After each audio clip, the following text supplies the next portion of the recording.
అపోస్తుడైన పేతురు గారు రాసిన మొదటి పత్రిక అపోస్తుడైన పేతురు గారు రాసిన మొదటి పత్రిక 2వ అధ్యాయం మొదటి వచనం నుంచి సుమారు 10వ వచనం వరకు చదువుతాం. ప్రభువు దయాళుడని మీరు రుచి చూచి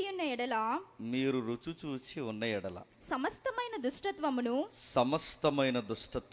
సమస్తమైన కపటమును వేషధారణ అసూయ సమస్త దూషణ మాటలు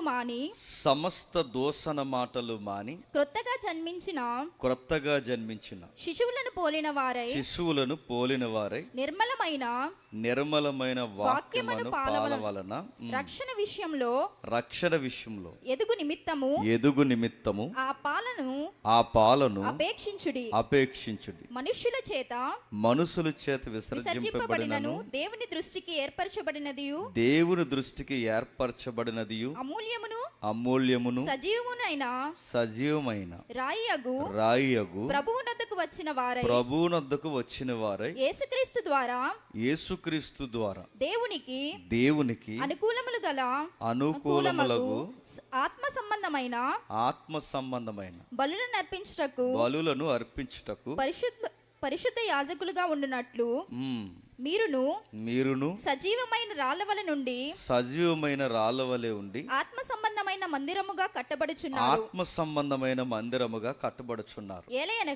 ఏలయనగా ఇదిగో నేను ముఖ్యమును ఏర్పరచబడినది అమూల్యమునగు మూలరాతిని సియోనులో స్థాపించుచున్నాను. ఆయన యందు విశ్వాసముంచువాడు ఏమాత్రము సిగ్గుపడడు అను మాట లేఖనమందు వ్రాయబడి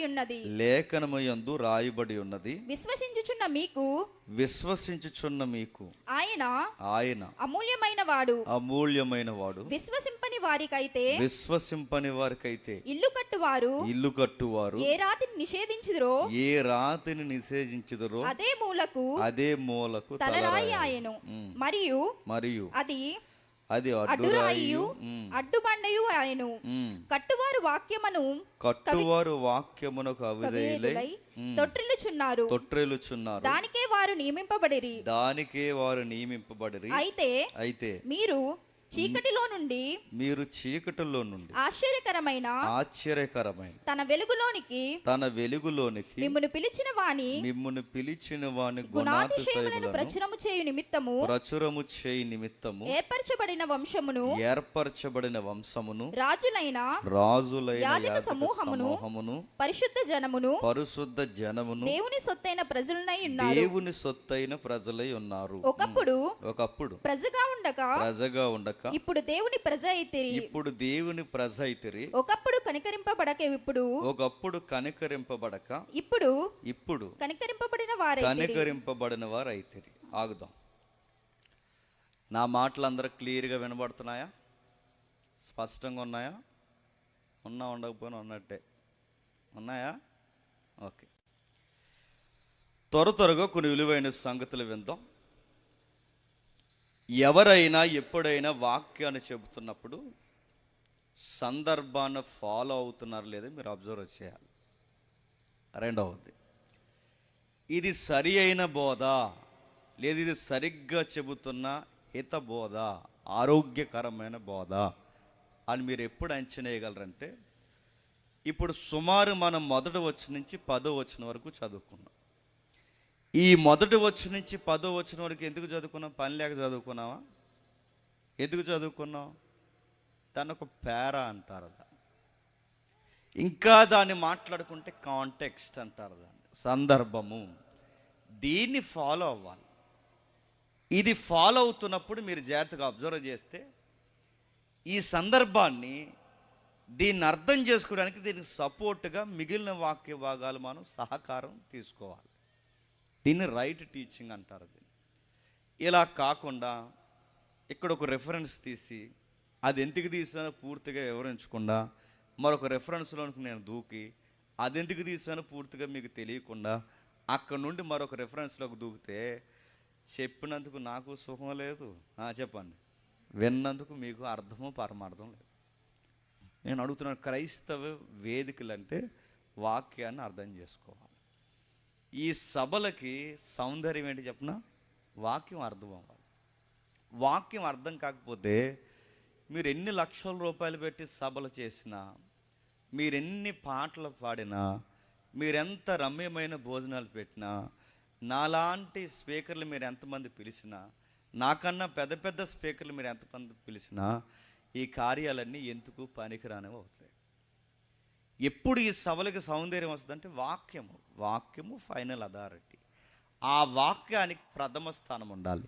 ఆ వాక్యాన్ని అర్థం చేసుకునే ప్రయత్నం మనం చేయాలి. ఇప్పుడు వాక్యం చదివాం, నిజాయితీ ఒప్పుకోండి, ఈ చదివిన వాక్యం మనకేమైనా అర్థమైందా? నిజాయితీగా ఒప్పుకోండి, సిగ్గు లేకుండా. అర్థమైందా? మనకేం అర్థం అవ్వలేదు, కానీ చదివాం.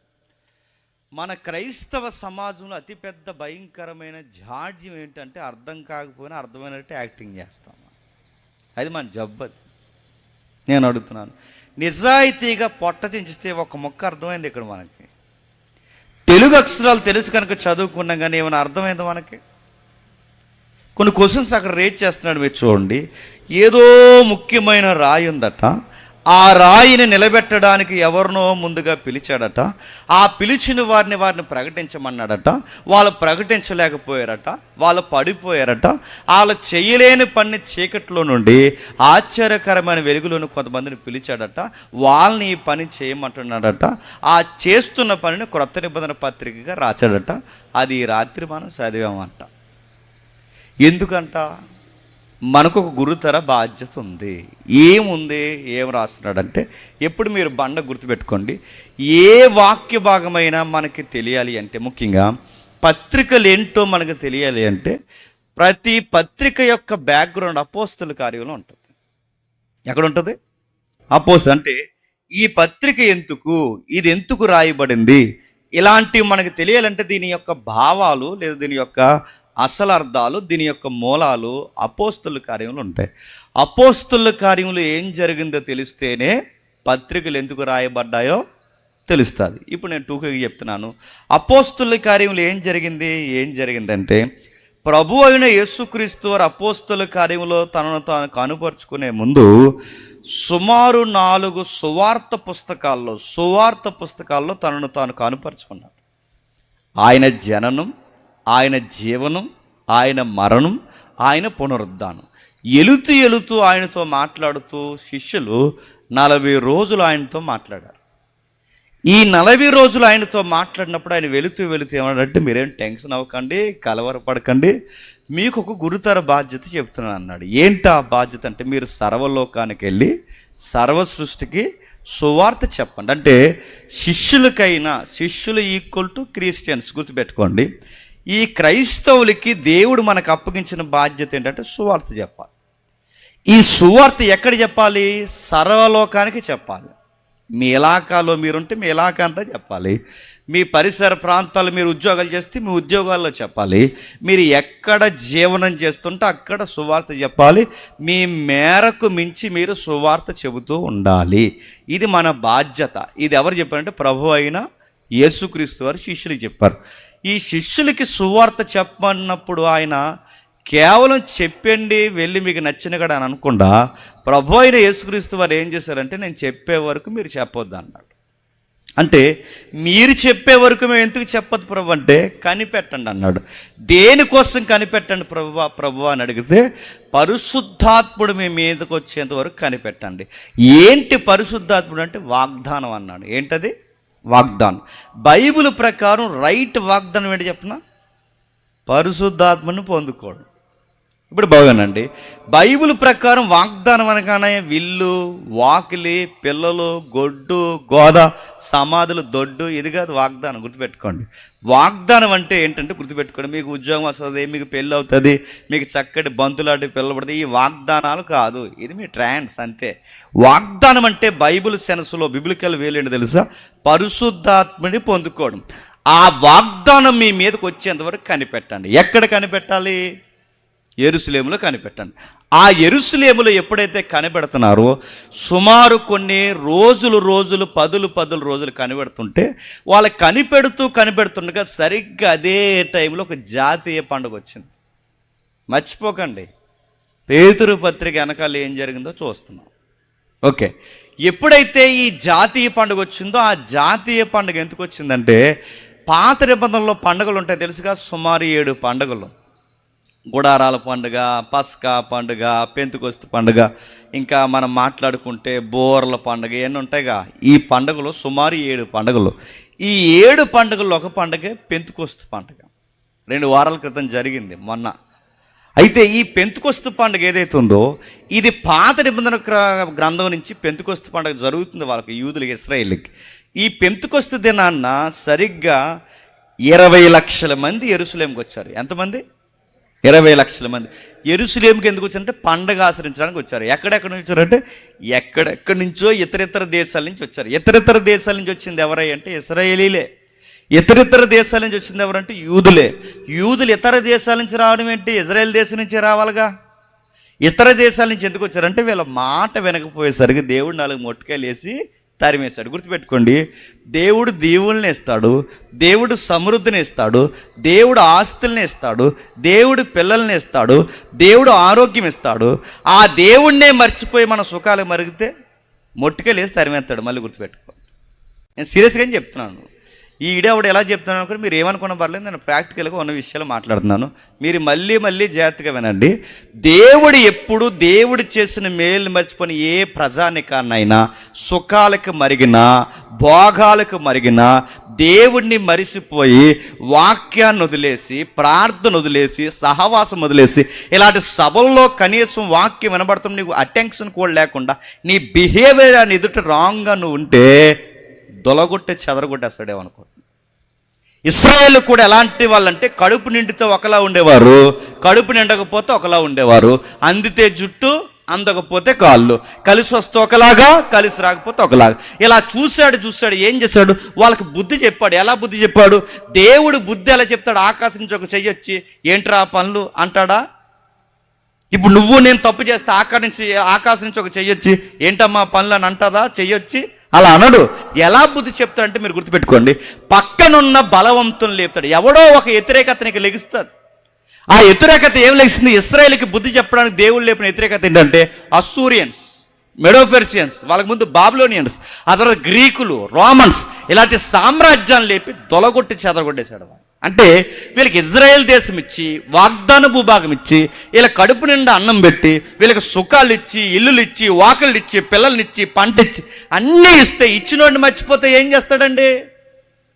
చెదరగొట్టాడు.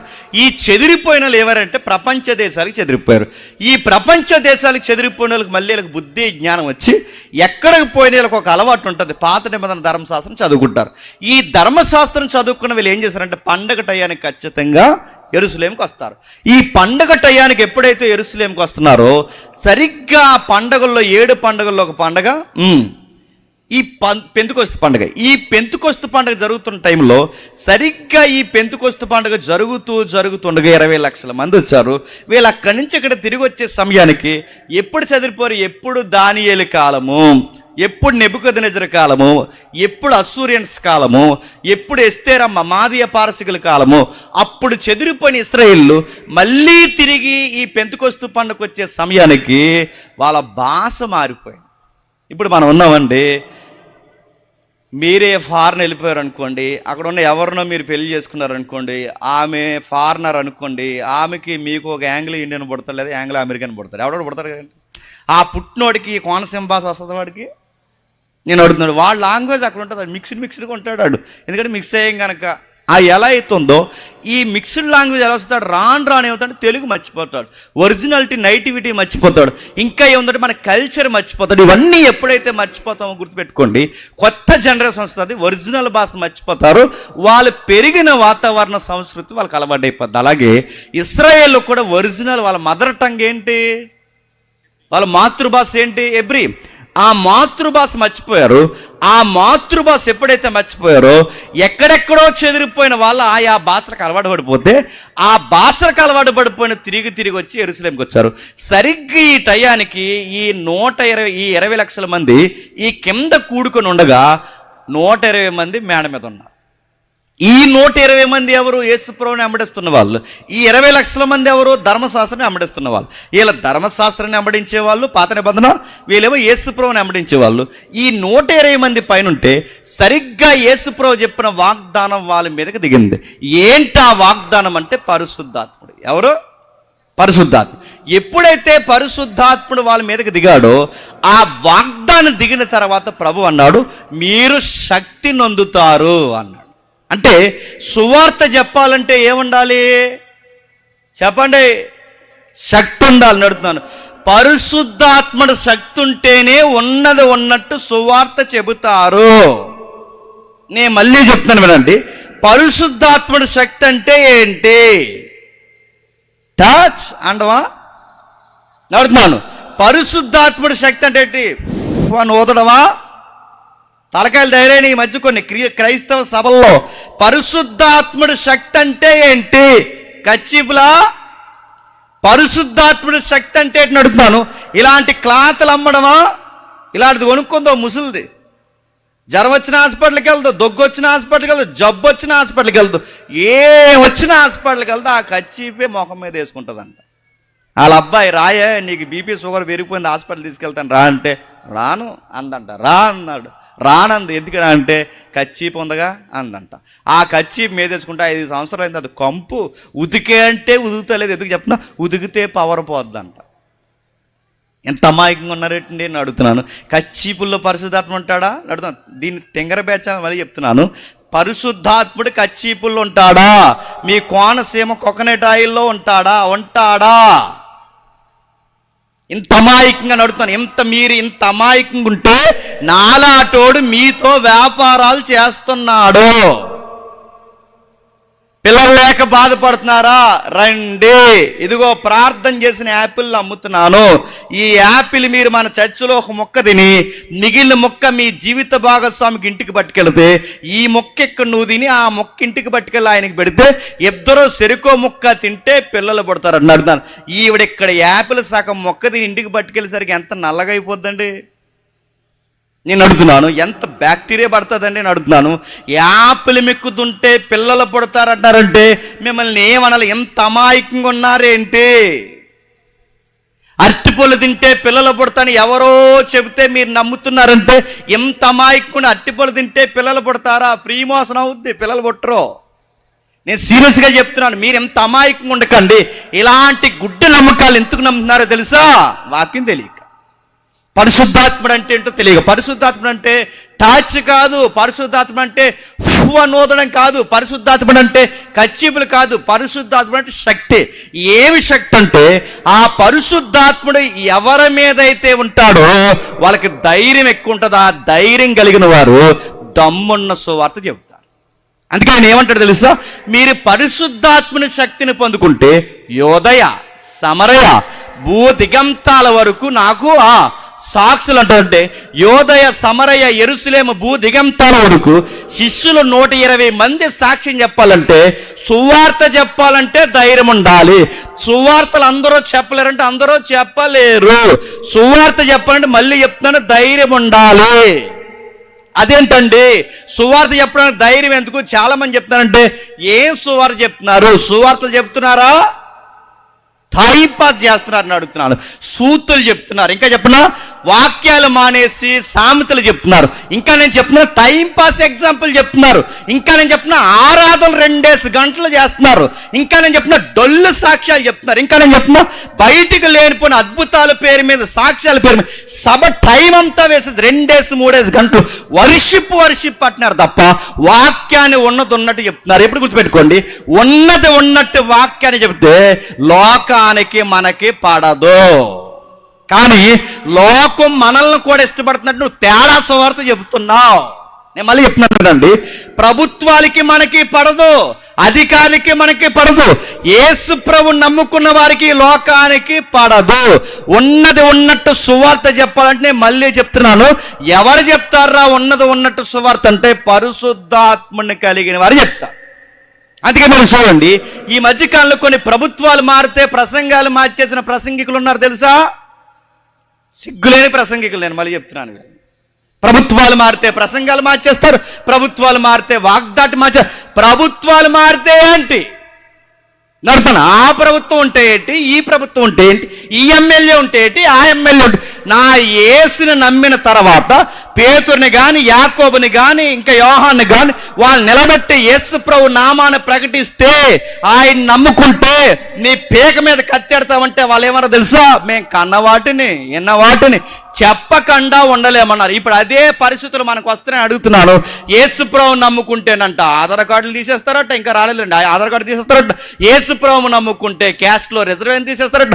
యేసు ప్రభు నమ్ముకుంటేనంట చర్చిలు పడగొట్టేస్తారట. యేసు ప్రభుని తీసుకుంటే మనకి స్కూల్లో వచ్చిన రాయి మీ బొంద తీసేయండి. నేను మళ్ళీ అడుగుతున్నాను, యేసు ప్రభుని తీసే యేసు ప్రభు నమ్ముకుంటారంట, పర్మిషన్ లేని చర్చిలు పర్మిషన్ లేని చర్చి పడగొడేస్తావా నడుతున్నాను. చర్చి పడగొట్టేస్తా అంటే భయపడిపోతున్నారు, ఏదన్నా అంటే భయపడిపోతున్నారు.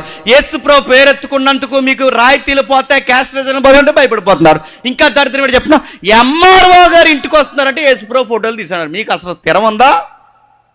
నేను అడుగుతున్నాను, ఇంత భయం దేనికి? వీళ్ళు ఎవరో పిరుగోళ్ళు, ఇలా క్రైస్తవులు కాదు.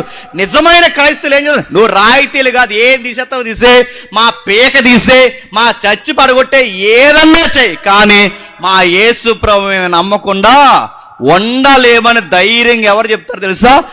ఆత్మ కలిగిన వారే చెబుతారు. అది వచ్చేంత వరకు మీరు ఎక్కడికే చెప్పండి, వెళ్ళొద్దు. అందుకే కనిపెట్టమన్నాడు. ఒకవేళ ఆత్మ లేకపోతే పేతురు ఏమంటాడు తెలుసా? ఒక అమ్మాయి వచ్చాడు, నువ్వు కూడా నజరేయునితో పాటు తిరిగావంటే ఆ పేతురు ఏమన్నాడు? అసలు ఆయన ఎవరో నాకు తెలియదు అన్నాడు. యేసు ప్రభువుని పట్టుకుంటే చెట్టుకొకరు పుట్టుకొకరు పారిపోయారు లేదా? ఇలా పిరికిగా పారిపోకుండా ఉండాలి అంటే వీళ్ళకి ధైర్యం కలిగిన ఆత్మ ఉండాలి. ఆ ఆత్మ వచ్చేంత వరకు వీళ్ళు సువార్త చెప్పడానికి ఎక్కడికి చెప్పండి వెళ్ళకూడదు. అందుకే శక్తి నొందుతారంటే ధైర్యం వస్తుంది. ఆ శక్తి దేనికంటే సువార్త కొరకు సాక్ష్యం చెప్పడానికి. అప్పటి వరకు వాళ్ళు కనిపెట్టారు అన్నట్టుగానే పరిశుద్ధాత్ముడు వాళ్ళ మీదకి వచ్చాడు. ఎవరి మీదకి? ఆ 120 మంది మీదకి. ఎప్పుడైతే ఆ 120 మంది మీదకి వచ్చాడో, ఆ 120 మంది మీదకి వచ్చిన తర్వాత వాళ్ళ వాక్శక్తితో మాట్లాడడం మొదలుపెట్టారు. ఎందుకు వాక్శక్తితో మాట్లాడుతున్నారు? భాషలు మాట్లాడుతున్నారు. వాళ్ళు ఆ రోజు ఎందుకు భాషలు మాట్లాడుతున్నారు? ఆ వరాన్ని పరిశుద్ధాత్ముడు ఎందుకు ఇచ్చాడంటే, వీళ్ళు ఆయా ప్రాంతాలకు పోయిన తర్వాత వీళ్ళ భాష మారిపోయిందిగా. ఎవరిది? ఇశ్రాయేలుది. ఆయా ప్రాంతాల పోయికి వీళ్ళ భాష మారిపోయింది కనుక ఇప్పుడు వీళ్ళకి సువార్త అందాలంటే వీళ్ళకి ఈ భాష రాదు. ఎవరైతే ఉన్నారో ఆ 120 మంది పెద్ద పీజీ క్యాండిడేట్లలో చదువుకున్నారా? వాళ్ళ బహువిద్య వాళ్ళకి తెలుసా? వాళ్ళకి థియలాజికల్ నాలెడ్జ్ కానీ బిబ్లికల్ నాలెడ్జ్ కానీ అంత డెప్త్ ఉందా? లేదు. వాళ్ళంత చదువు లేని పామర్లు కనుక, క్షమించండి పండితులు కారు కనుక ఇప్పుడు వాళ్ళ సువార్త చెప్పంటే వాళ్ళకి లాంగ్వేజ్ మీద టంగ్స్ మీద అంత గ్రిప్ లేదు వాళ్ళకి. ఇప్పుడు వాళ్ళకి ఆ భాషా వరం రావాలి అంటే ఎవరు రావాలి చెప్పండి? పరిశుద్ధాత్మ. అందుకు పరిశుద్ధాత్ముడు వాళ్ళ మీదకి వస్తే, ఆ పరిశుద్ధాత్మ వచ్చిన తర్వాత వాళ్ళందరూ కలిసి ఆ భాషల వరంతో ఏం చెప్పారు చెప్పండి? సువార్త చెప్పారు. ఇప్పుడు చెప్పండి, భాషల వరము అంటే ఏ భాషలు? ఈ అర్థం కాని భాషలు కాదు. భాష అంటే ఎవరి భాష ఎవరికి అర్థం అవుద్దో ఆ భాష ఆ రోజు అపోస్తులు మాట్లాడితే ఆ భాషలో నుంచి సువార్త అందించారు. ఇప్పుడు చెప్పండి, ఆ రోజు పరిశుద్ధాత్ముడి శక్తి, పరిశుద్ధాత్ముడి వరము, పరిశుద్ధాత్ముడి కార్యాలు దేనికంటే మెజారిటీ సువార్తను హైలైట్ చేయడానికే. ప్రభు అయిన యేసుక్రీస్తు వారిని ఎత్తి ఆకాశం అంత ఎత్తి ఆయన మహిమపరచడానికే పరిశుద్ధాత్ముడి కార్యాలు. అంతేగాని పరిశుద్ధాత్ముడి కార్యాలు అనగానే లెగు కుమారుడా నీ బండి నెంబర్ చివరిలో 4 ఉంటుంది కదంటే తింగరుడు అన్నట మీకెళ్ళి తెలిసింది అన్నాడంట. ఈడు నేను అవుతున్నాను, బండి నెంబర్ చివరి 4 అని పరిశుద్ధాత్ముడు చెప్తాడా? బండి నెంబర్ చివరంట 4 ఉందంట, మీకెలా తెలిసిందంటే ఈడు అన్నాడట. అదే కాదు ఇంకా నాకు చాలా తెలుసు అన్నాడట. రాత్రులు మీ ఇంటికి దయ్యం వస్తుంది కదా అన్నాడు. చూసారా వీడియో? అది రాత్రులు మీ ఇంటికి దయ్యం వస్తుంది అంటే వస్తుంది, అది నేను ఏం చేస్తుందో నాకు తెలుసులే అన్నాడట. అవునండి ఏదో చేస్తుంది అంటున్నాడు ఆడు. నా మాట్లాడుతున్నా ఇంత తింగరోలేటండి. మరో మాట చెప్పిన ఆవిడకి అన్ని అలాంటి సాక్ష్యాలు ఈ లైవ్ వెళ్తే వెళ్ళనియండి, ఎడితే అని నేను నిజం చెప్తున్నాను. అంతకుముందు ఒక తెంగర సాక్ష్యం చెప్తుంది, మళ్ళీ ఇప్పుడు ఒక తెంగర సాక్ష్యం చెప్తుంది. ఈవిడట ఎలా జ్యూసులు చేయాలో తెలియలేదట. ఆ జ్యూస్ ఎలా తీయాలో తెలియకపోతే ఆ కాయ ఈ కాయ అన్ని కాయలు వేసి అందులో వేసిందట. ఆ కాయలన్నీ మిక్సీ కొట్టిందట. యేసు ప్రభువా నాకు జ్యూస్ సైడ్ నేర్పించి ప్రభు అని, కానీ ఇది ఒక కొత్త జ్యూస్ అయిపోయిందట. ఇలాంటి కెమెరామ్యాన్ తాగాడట గ్లాసు. ఆ గ్లాస్ తాగితే ఆ కెమెరామ్యాన్ అన్నాడట, ఎంత బాగా చేసావు, ఎలా చేసావు, ఆ ఎసెన్స్ ఏంటో నాకు చెప్పు, నేను జ్యూస్ కొట్టి పెట్టుకుంటా అన్నాడంటే అతను. ఈ గొప్ప అద్భుతాన్ని ఎవరు చేయించారట? నేను అడుగుతున్నాను. పరిశుద్ధాత్ముడి శక్తి అంటే జ్యూసులు చేయించడం, పరిశుద్ధాత్ముడి శక్తి అంటే బండికి చివరి నెంబర్ చెప్పడం. మీరు ఎంత గొర్రెల్లా ఉండకండి, నేను మళ్ళీ చెప్తున్నాను. నేను ఇంత అమాయకంగా ఉంటే మోసం చేస్తారు. పరిశుద్ధాత్ముడి శక్తి అంటే జ్యూస్ చేయించడం, నెంబర్లు చెప్పడం కాదు. పరిశుద్ధాత్ముడి శక్తి ఉంటే సువార్త చెప్తారు, వాక్యం చెప్తారు, దేవుని గురించి గొప్ప చేస్తారు, దేవుణ్ణి మనుషుల్ని అనుసంధానం చేస్తారు. ఇది సువార్త, ఇది పరిశుద్ధాత్ముడి శక్తి. ఈ పరిశుద్ధాత్ముడి శక్తితో ఎప్పుడైతే వాక్యాలు వాళ్ళు మాట్లాడుతున్నారో, సువార్త ఎప్పుడైతే మాట్లాడారో, ఆ సువార్త ప్రసంగానికి వాళ్ళందరూ వింటుండగా అందరికి అర్థమవుతున్నాయి, కానీ స్థానికులకు అర్థం అవ్వట్లేదు. ఎప్పుడైతే స్థానికులకు అర్థం కాలేదో, ఈ అర్థం కాని బ్యాచ్ ఎప్పుడు ఏం చేస్తారంటే అపార్థం చేసుకుంటారు. ఏమన్నారంటే, అరే లేదో మద్యం తాగేశారా అన్నారు. వీళ్ళు మద్యం ఏమి తాగలేదు, వీళ్ళ ఆత్మచేత నింపబడ్డారు. ఆ భాష మీకు అర్థం కాకపోయేసరికి మద్యం అంటున్నారు. వాళ్ళు మాట్లాడుతున్నది ఏంటంటే సువార్త. వాళ్ళు చెబుతున్న నేను చెప్తాను. ఒక వ్యక్తి లేచి మాట్లాడు, ఆ వ్యక్తి పేరే పేతురు గారు.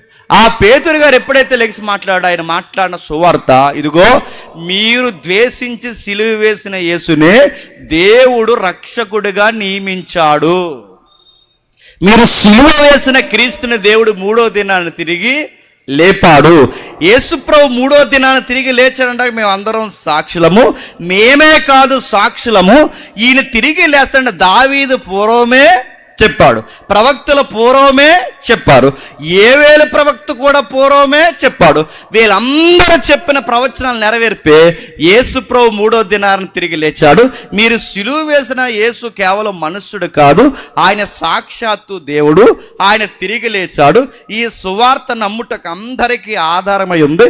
ఇది మీరు నమ్మాలి. మీరు మహాపాపం చేశారని చంపనగానే వెంటనే పొడవబడి వీళ్ళు ఏమన్నారంటే, అయితే మేము చాలా తప్పు చేసి ఇప్పుడు మమ్మల్ని ఏం చేయమంటామని అడిగితే, అప్పుడు పేతురు గారు యేసు నామమున చెప్పండి బాప్టిజం తీసుకున్నారు. అలా బాప్టిజం తీసుకున్న వారు 3000 మంది. ఎంత? 3000 మంది. ఈ 3000 మంది బాప్టిజం తీసుకుంటే ఈ 3000 మేడ మీద ఎంత చెప్పండి? 120. ఈ 120 3000 మంది బాప్టిజం తీసుకుంటే 3120 మంది బాప్టిజం తీసుకున్న తర్వాత అధికారికంగా సంఘం ప్రారంభం అయ్యింది. అంటే క్రీస్తు శకం 33లో అధికారికంగా సంఘం ప్రారంభమైతే 3000 4000 అయ్యారు, 4000 5000 అయ్యారు, 5000 సంఖ్య పెరుగుతుంది. ఇలా జనాభా సంఖ్య పెరిగేసరికి ఎక్కడ మంది ఎక్కువైతే అక్కడ గొడవలు వచ్చేస్తాయి. అలా గొడవలు వస్తున్నాయి సంఘంలో. మర్చిపోకండి, పేతురు పత్రిక ఎదుగు రాసిన చెప్తున్నాను. నెక్స్ట్, ఎప్పుడైతే గొడవ వచ్చినా గొడవలు రావని అడుగుతున్నాను. 4 చర్చిలు ఉంటే గొడవలు వస్తాయా? 8 మంది ఉంటే గొడవలు వస్తాయా? 100 మంది ఉంటే గొడవలు వస్తాయి. ఎలా గొడవలు వస్తాయి? పాడవకపోతే గొడవ, చెప్పండి, వాక్యం ఇవ్వకపోతే గొడవ, పిలవకపోతే గొడవ, ఇంకా రకరకాల గొడవలు. ఆ మధ్యకాలంలో గొడవలు ఏంటి చెప్పిన, సంఘ పెద్దలకి పాస్టర్ గారికి గొడవ, ఒకరిని పొగిడితే గొడవ, ఒకరిని మర్చిపోతే గొడవ, పిలవకపోతే గొడవ, పీట ఎగిపోతే గొడవ. ఈ మంది ఎక్కువైపోతే గొడవలు ఎక్కువైపోతాయి. అవ్వా కోపాలు ఎక్కువైపోతాయి, ఈగోలు ఎక్కువైపోతాయి. యెరూషలేము సంఘంలో కూడా ఇలాంటి గొడవలు ఎక్కువైపోయినాయి. సంఘంలో బిల్డప్లు ఎక్కువ ఉంటాయి, కహానీలు ఎక్కువ ఉంటాయి, అప్ డౌన్. అంటే ఎవరైతే ఉన్నారో హయ్యర్ రేంజ్ ఒకరు జీవిస్తారు, లో క్యాడర్లో ఉన్న ఎవరైతే మైనారిటీ ఉన్న వీళ్ళని ఒకలా చూస్తారు, వాళ్ళని ఇలాంటి చెడుగుడు గొడవలు సంఘంలోకి వచ్చేసాయి. నేను అడుగుతున్నాను, సంఘంలో డబ్బు ఉన్నవారు డబ్బు లేని వారు ఉండొచ్చా? నేను అడుగుతున్నాను, సంఘంలో పేదోళ్ళు గొప్పలను ఉండొచ్చా? ఇంకా చెప్తున్నానండి, సంఘంలో ప్రెసిడెంట్ గారి తాలిక మామూలు తాలిక ఉండొచ్చా? ఇంకా చెప్తున్నాను వినండి, వీళ్ళు ఎమ్మెల్యే గారు బీరకాయ బీసీల మామూలు ఉండొచ్చా? ఈ సంఘంలో అలాంటి కుదర. ఇక్కడ ఎవడైనా ఒక్కటే. ఇక్కడ వయసు మళ్ళీ పెద్ద ఆయన ఎంతో, ఆ వయసులో ఉన్న ఆయన ఎవరైతే ఉన్నా ఆయన అంతే, ఈయన అంతే. గుర్తుపెట్టుకోండి, కద్దర సొక్క వేసుకున్నాడు ఒకలాగా, ఇస్త్రీ బట్టలు వేసుకున్నాడు ఒకలాగా, సూట్లు బూట్లు వేసుకున్నాడు ఒకలాగా, నలిగిపోయిన సొక్క లింగి కట్టుకున్నాడు ఒకలాగా. సంఘంలో చూడకూడదు, అందరూ సమానం. ఇది యేసు ప్రభు రక్తమిచ్చి సంపాదించిన సంఘం కనుక సంఘాన్ని ఒకలాగే చూడాలి. ఈ ఒక్కలాగా చూడకపోతే సంఘంలో ఏమవుతాయి? గొడవలు వస్తాయి. ఆ రోజు యెరూషలేము సంఘంలో కూడా గొడవలు వచ్చాయి. ఎందుకు? తారతమ్యాలు వచ్చాట. ఏటా తారతమ్యాలు అంటే, అరే ఇలా గ్రీకులు రా, మన ఎబ్రిల్ రా, అరే వీళ్ళు ఎదవరాండ్రు రా, వీళ్ళ మోతుబరి తాలికి రా, వీళ్ళ పలానారా, వీళ్ళ పలానారా, ఇలా హెచ్చు తగ్గులుంటే గొడవలు రావా? ఎప్పుడైతే భాషా భేదంతో గొడవలు వచ్చాయి, ఇంకా మీరు చూడండి, ప్రాంతీయ భేదంతో గొడవలు వచ్చాయి, ఇంకా మీరు చూడండి, కుటుంబం ఫ్యామిలీ బ్యాక్గ్రౌండ్ బట్టి గొడవలు వచ్చాయి. ఇలాంటివి సంఘంలో కుదురుతాయా? నేను మళ్ళీ అడుగుతున్నాను, సగానికి సగం గొడవలు ఎలాంటి వాటి వల్లే వస్తాయి. మీకు ఎంత పలుకుబడి ఉన్నా గుమ్మం అవతల తప్ప, సంఘం గుమ్మం అవతల తప్ప, గుమ్మం లోపల అందరూ సమానమే. నువ్వేం పిఎం సీఎం అయినా సమానమే. నువ్వెవరైనా ఉంటే సంఘంలో నచ్చినోడికి ఒకలాగా నచ్చినోడికి ఒకలాగా ఉండకూడదు. యెరూషలేము సంఘంలో ఇది వచ్చేసింది. అపోస్తుల దగ్గర ఇలాంటి హెచ్చుతగ్గులు వస్తే గొడవలు వచ్చేసాయి. వెంటనే ఆ గొడవలు చెప్పుకోవడానికి ఎక్కడైనా వస్తే బాగుండు, భోజనాల దగ్గర వచ్చినాయి. మెజారిటీ గొడవలు ఎక్కడొస్తాయండి? పెళ్ళిళ్ళలోని సంఘాల్లో ఎక్కడొస్తాయి చెప్పండి? భోజనాల దగ్గర వస్తాయి. భోజనాల దగ్గర ఎందుకు గొడవలు వస్తాయంటే, ఆ వడ్డించే వాళ్ళకి తిరం లేకపోతే వస్తాయి. ఆ వడ్డించే బ్యాచ్ ఉంటారు ఇక్కడ, ఎవరో నాకు తెలదండి, అయిపోయినాయి భోజనాలు, గొడవ లేదు ఇంకా. వినండి, ఈ వడ్డించే బ్యాచ్ ఎవరు నాకు తెలియదు కానీ గుర్తుపెట్టుకోండి, ఈ వడ్డించే వాళ్ళు వంకరోలు అయితేనే గొడవలు వస్తాయి. అంటే వడ్డించే వాళ్ళు వంకరోలు అయితే గొడవలు ఎందుకు వస్తాయి? ఎందుకంటే ఆ వడ్డించే వాళ్ళు ఏం చేస్తారు? నచ్చిన వాళ్ళకి ఒకలాగా, నచ్చిన వారికి ఒకలాగా, పేదోళ్ళకి ఒకలాగా, మోతుబరికి ఒకలాగా. ఇలాంటి వడ్డింపులు వడ్డిస్తే గొడవలు వస్తాయా రావా? ఇలాంటి పక్షపాతాలు ఉంటే వస్తాయా రావా? మీరు చూడండి, అన్నీ బాగున్న వాళ్ళకేమో వద్దంటే వేస్తారు, ఏమీ లేని పేదవాళ్ళు త్వరగా తినేసి లేకుండా అంటారు. ఇలాంటి గొడవలు రావా? ఇలాంటి విధవరాండ్లు చిన్న చూపు చూస్తే ఆ గొడవ అలా ఇలా చీకి గాలివానే, అది పెద్ద పెను తుఫానే అపోస్తులు చెవులు పడదు. అయ్యా సంఘంలో గొడవలు వస్తున్నాయి అనగానే, ఎందుకు గొడవలు వస్తున్నాయి అపోస్తులు సరిగ్గానే ఎంక్వైరీ చేస్తే ఆ ఎంక్వైరీలు వాళ్ళకి తేలింది ఏంటంటే, వడ్డించే వాళ్ళ వలన గొడవలు వస్తున్నాయి అనగానే ఆ టీమును మార్చేశారు అపోస్తులు. అంటే గొడవలు సద్దు మనగాలంటే ఎవరిని మార్చేయాలి? టీమును మార్చేయాలి. ఎప్పుడైతే టీమును మార్చేస్తే గొడవలు తగ్గిపోతాయి అనుకున్నారు, టీం మార్చితే గొడవలు తగ్గవు. నా మాటలు అర్థమవుతున్నాయా? టీమును మార్చేస్తే గొడవలు తగ్గు. టీమునే లేపేశాడు దేవుడు. ఏం చేశాడు? చంపేశాడు. అందులో ఒక టీం మెంబర్ ఎవరో తెలుసా? స్తెఫను. ఆ స్తెఫన్ని దేవుడే చంపించేశాడు. మీరు కావాలంటే చదవండి. స్తెఫన్ని దేవుడే చంపించండి. ఎస్, దేవుడే చంపించాడు. కారణం ఏంటో తెలుసా? స్తెఫన్ని దేవుడు చంపించడానికి కారణాలు, సింహాల బోన్లో దానియేలుని కాపాడిన దేవుడు స్తెఫన్ని రాళ్ళ దెబ్బల నుంచి కాపాడా. ఎందుకు చెప్పండి? స్తెఫను చనిపోవాలి. ఆ స్తెఫను సావుని సంఘం చూడాలి. సంఘం సమాధి చేసి వచ్చింది, ఆ సమాధి ఇంకా ఆరలేదు. ఆ సమాధి ఇంకా ఆరక మునిపే గుప్పుమని వినబడిన వార్త ఏంటంటే, సౌలు అనే వ్యక్తి మీద పడిపోతున్నాడు. ఆ సౌలు ఎక్కడ ప్రార్థన జరుగుతున్నా, ఎక్కడ ఏం జరుగుతున్నా ఇంటింటా చొచ్చి స్త్రీలని పురుషులని చూడకుండా ప్రతి ఒక్కరిని జుట్టు పట్టుకుని బయటికి లాక్కొచ్చి యేసు ప్రభు నామాన్ని కూడుకున్నారో చంపి పడేస్తామని వార్నింగ్ ఇస్తున్నాడు. ఒక పక్క చావులు, మరో పక్క మతము, మరో పక్క మతోన్మాదము, మరో పక్క భయంకరమైన వార్త. గవర్నమెంట్ కూడా వ్యతిరేకమైపోయింది, ప్రభుత్వం కూడా వ్యతిరేకమైపోయింది. ఇటు ప్రభుత్వం వ్యతిరేకమైపోయి, ఇటు మతము వ్యతిరేకమైపోయి, ఇటు చావులు వాళ్ళ మీదకి వస్తే సంఘం యెరూషలేములో ఉండలేక ఏమైందంటే చెదిరిపోయింది.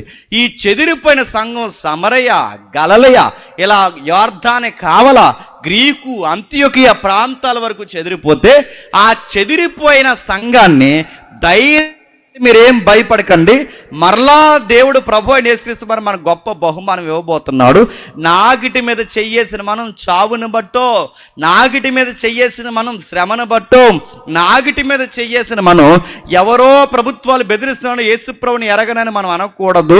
క్రైస్తవుడైనందుకు ఆ పేరుని బట్టి సిగ్గుపడక, ఆ పేరుని బట్టే యేసు ప్రభుని మనం మహిమపరచాలి. మీరు జాగ్రత్తగా ఉండండి అని వాళ్ళకి, చెదిరిపోయిన వాళ్ళకి జాగ్రత్త చెప్పడానికి రాసిన పత్రిక. చెప్పండి చెప్పండి, పేతురు గారు రాసిన మొదటి పత్రిక. అది మొదటి పత్రిక బ్యాక్గ్రౌండ్. ఇలాంటి పత్రిక ఎంత బ్యాక్గ్రౌండ్తో పేతురు పత్రిక రాసి ఆయన ఏమని మొదలెడుతున్నాడు? ప్రభు దయాళుడని మీరు రుచి చూసి ఉన్న ఎడల సమస్తమైన దుష్టత్వము సమస్తమైన కపటమును సమస్తమైన కపటము వేషధారణ అసూయ సమస్త దూషణ మాటలు మాని క్రొత్తగా జన్మించిన శిశువులను పోలిన వారై నిర్మలమైన వాక్యమును పాల వలన రక్షణ విషయంలో ఎదుగు నిమిత్తము ఆ పాలను అపేక్షించుడి. జాగ్రత్తగా వినండి. ఎంత చెదిరిపోయే కష్టాల్లో కన్నీళ్ళలో చెదిరిపోయిన వేళ్ళు ఎందుకు చెదిరిపోయారంటే దేవుడే చెదరగొట్టాడు. గుర్తుపెట్టుకోండి. కుదురంగా ఉండి పంటలు పండి బిడ్డలనిచ్చి ఇల్లు వాకిలిస్తే ఎలాగైతే ఇశ్రాయేలు కుదురు లేకపోతే ఇశ్రాయేల్ని ప్రపంచ దేశాలకు చెదరగొట్టాడో, సంఘము కూడా అపోస్తుల బోధ యందును సహవాసమందును రొట్టె విరిచటి యందును ప్రార్థన చేయటి యందును ఎడతెగ కూడకోమని వాక్యం వినమని సంఘాన్ని చెప్తే, సంఘం వాక్యం వినకపోతే సంఘాన్ని కూడా ఏం చేశాడు? చెదరగొట్టాడు. అంటే మాట వినకపోతే ఇశ్రాయేల్ని చెదరగొట్టాడు, మాట వినకపోతే చెప్పండి సంఘాన్ని చెదరగొట్టాడు, మాట వినకపోతే నిన్ను నన్ను కూడా చెదరగొడతాడు. గుర్తుపెట్టు. ఆయన యొక్క ఆయన విధానం అది, ఆయన విధి విధానాలు అవి. మనకి విజన్ మర్చిపోతే ఆయన విధించే శిక్ష ఎలానో ఉంటుంది, చెదరగొడతాడు. ఆ చెదిరిపోయిన వారు ఆయా ప్రాంతాలు చెదిరిపోతే వాళ్ళ ధైర్యం చెప్పడానికి పేతురు పత్రిక రాసి, ధైర్యంగా ఉండండి, మనకు ఒక బాధ్యత ఉంది. ఆ బాధ్యత ఏంటంటే ఇదిగో ముఖ్యము ఏర్పరచబడిన అమూల్యమైన రాతిని దేవుడు సియోనులో స్థాపించాడు. ఆ రాయి మీద సజీవమైన రాళ్ళుగా మనం కట్టబడాలి. ఒక రాయి ఉంది, ఆ రాయి మీద రాళ్ళుగా మనం కట్టబడాలి. ఆ రాతిని ఆనుకొని మనం ఉండాలి, ఆ కార్యాలు మనం చెయ్యాలి. ఆ రాతిని ఆనుకుని మనం కట్టబడ్డానికి మనకు ఒక పని ఉందని ఏదో బాధ్యత చెప్తున్నాడు. చెబుతూ 8వ వచనంలో ఏమంటున్నాడంటే, కట్టువారి వాక్యానికి అవిధేయులై తొట్రెలుచున్నారు, దానికే వారు నియమింప. ఇప్పుడు బాగానండి, ఎవరో కట్టేవారు ఉన్నారట, ఆ మూలరాయి ఉందంట. ఎవరు ఆ మూలరాయ? విసర్జింపబడిన రాయే మూలకు తలరాయను. ఆ రాయి పేరు నజరైడైన యేసు.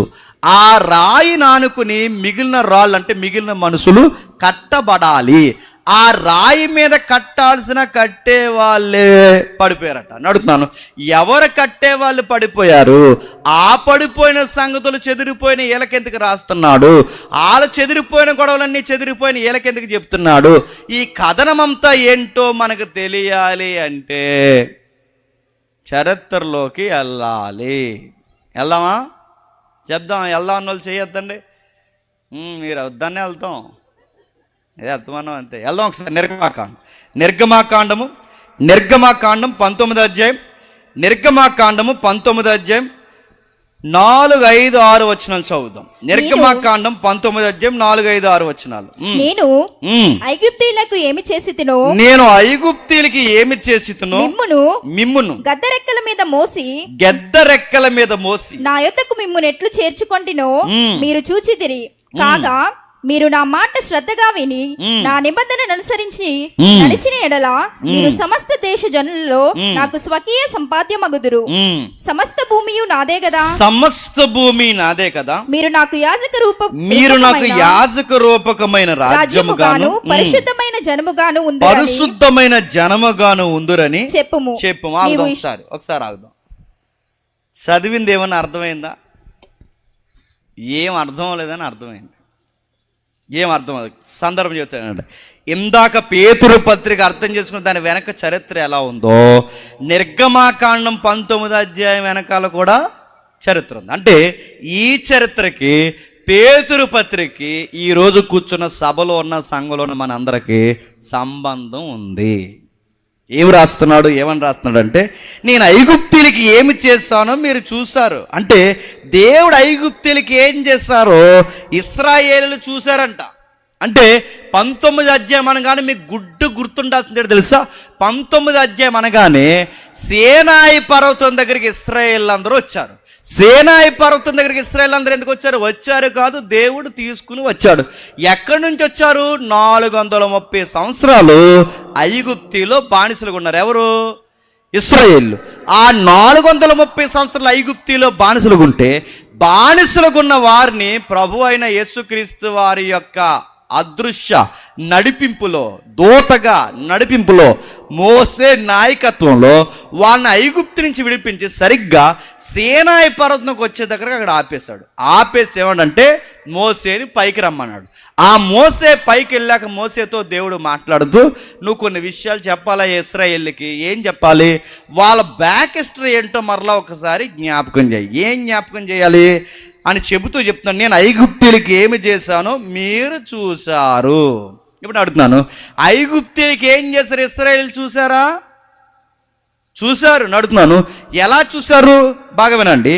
ఇశ్రాయేలు చూస్తుండగా ఐగుప్తీయుల మీద వడగండ్లు పడిపోయాయి, ఇశ్రాయేలు మీద వడగండ్లు పడలేదు.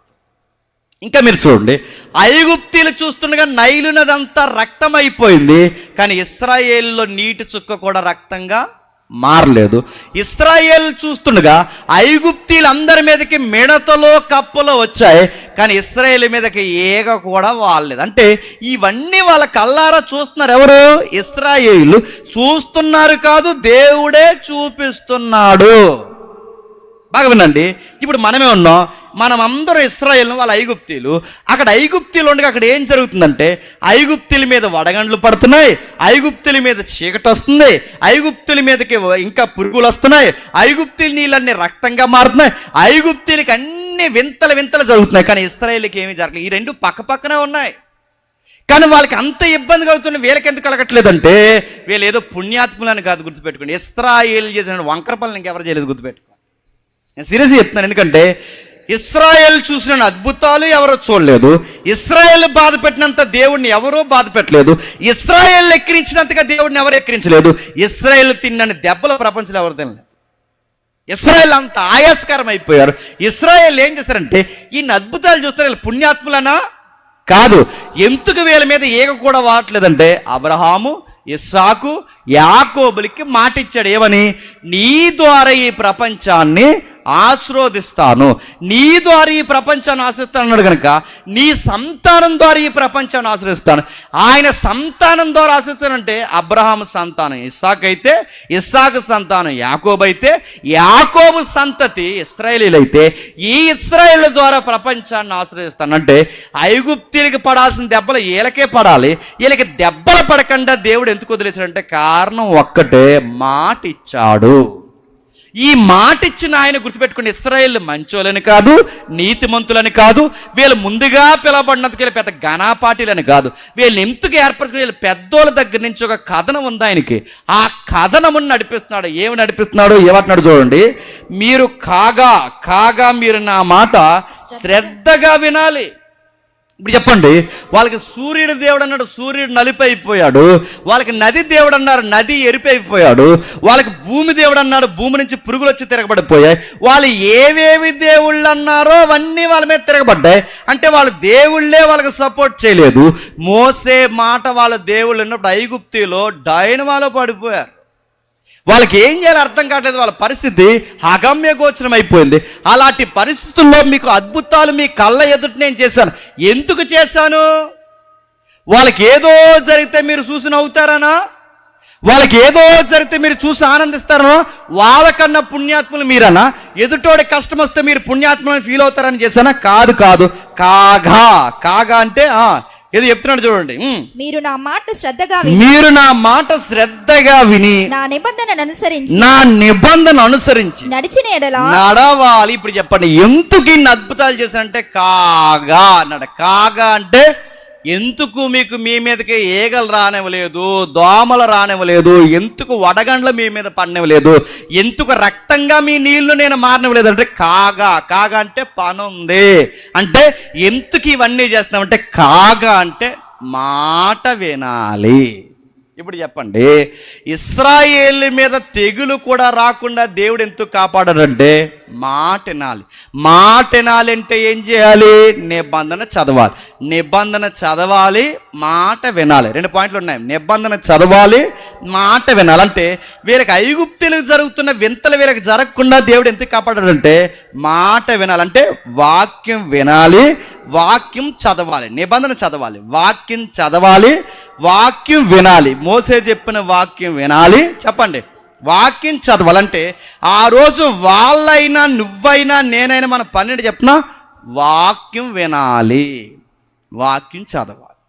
నేను అడుగుతున్నాను, మీకు సీక్రెట్ చెప్తాను, జాగ్రత్తగా వినండి. మీరు వ్యవసాయం చేసే వాళ్ళైతే మీ వ్యవసాయం అదిరిపోవాలంటే మాట వినాలి. మళ్ళీ చెప్తున్నాను, మీరు ఉద్యోగస్తులైతే మీ ఉద్యోగంలో ఫలభరితంగా ఉండాలంటే మాట విని వాక్యం చదవాలి. గుర్తుపెట్టుకోండి.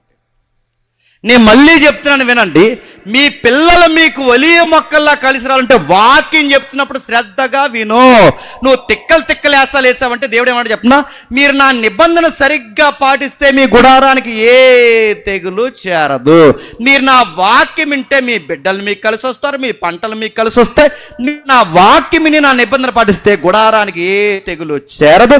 నీ పిండి పిసుకు తొట్టే మీ బుడ్డిలో నూనె ఆశ్రయిస్తాడు. ఎప్పుడు మాటిని వాక్యం చదివితే, వాక్యం విని వాక్యాన్ని చదివి మాట వింటే ఇది దీవిస్తాడు. ఇవేమీ చేయకుండా సోమరపోతులా వాక్యం చెప్తుంటే నూగితే నిన్ను దీవిస్తాడా? కప్పెడతాడు ఏమనుకుంటున్నావు? నేను సీరియస్గానే చెప్తున్నాను. నీకు ఏ సభల్లో ఎలా ఉన్నా నాకు తెలియదు, కానీ ఒక వాక్యం చెప్పే స్పీకర్ ముందు నువ్వు కూర్చొని నువ్వు తింగరగా ఫోన్ నొక్కుని తింగరగా పక్కన వాళ్ళతో సోది మాట్లాడితే సాగు కొందెచ్చుకుంటున్నాను. నేను మళ్ళీ చెప్తున్నాను, నేను మోసే చెప్పినప్పుడు వినకపోతే రాలిపోయారు. మళ్ళీ చెప్తున్నాను. ధర్మశాస్త్రం చెప్పినప్పుడు పాటించకపోతే ఎగిరిపోయారు. మళ్ళీ చెప్తున్నాను. సత్యం వినబడుతున్నప్పుడు నువ్వు యామరపాటిగా సోమరగా ఉన్నావంటే కోరి తెచ్చుకుంటున్నావు శ్రమ. ఏమనుకుంటున్నావు? నీ బిడ్డల్ని కలిసి రావాలన్నా, నీ కుటుంబాన్ని కలిసి రావాలన్నా, నువ్వు ఆర్థికంగా బాగుండాలన్నా, ఆరోగ్యంగా జర జాగ్రత్త. మళ్ళీ చెప్తున్నాను, జర జాగ్రత్త. వాక్యం వినబడుతున్నప్పుడు జాగ్రత్త. అందుకే నేను పదే చెప్తాను, కుదురింగా కూర్చోండి, వాక్యాలు చూడండి, అటు ఇటు తిరగండి. ఎందుకు చెప్తాం? పని లేక చెప్తావా?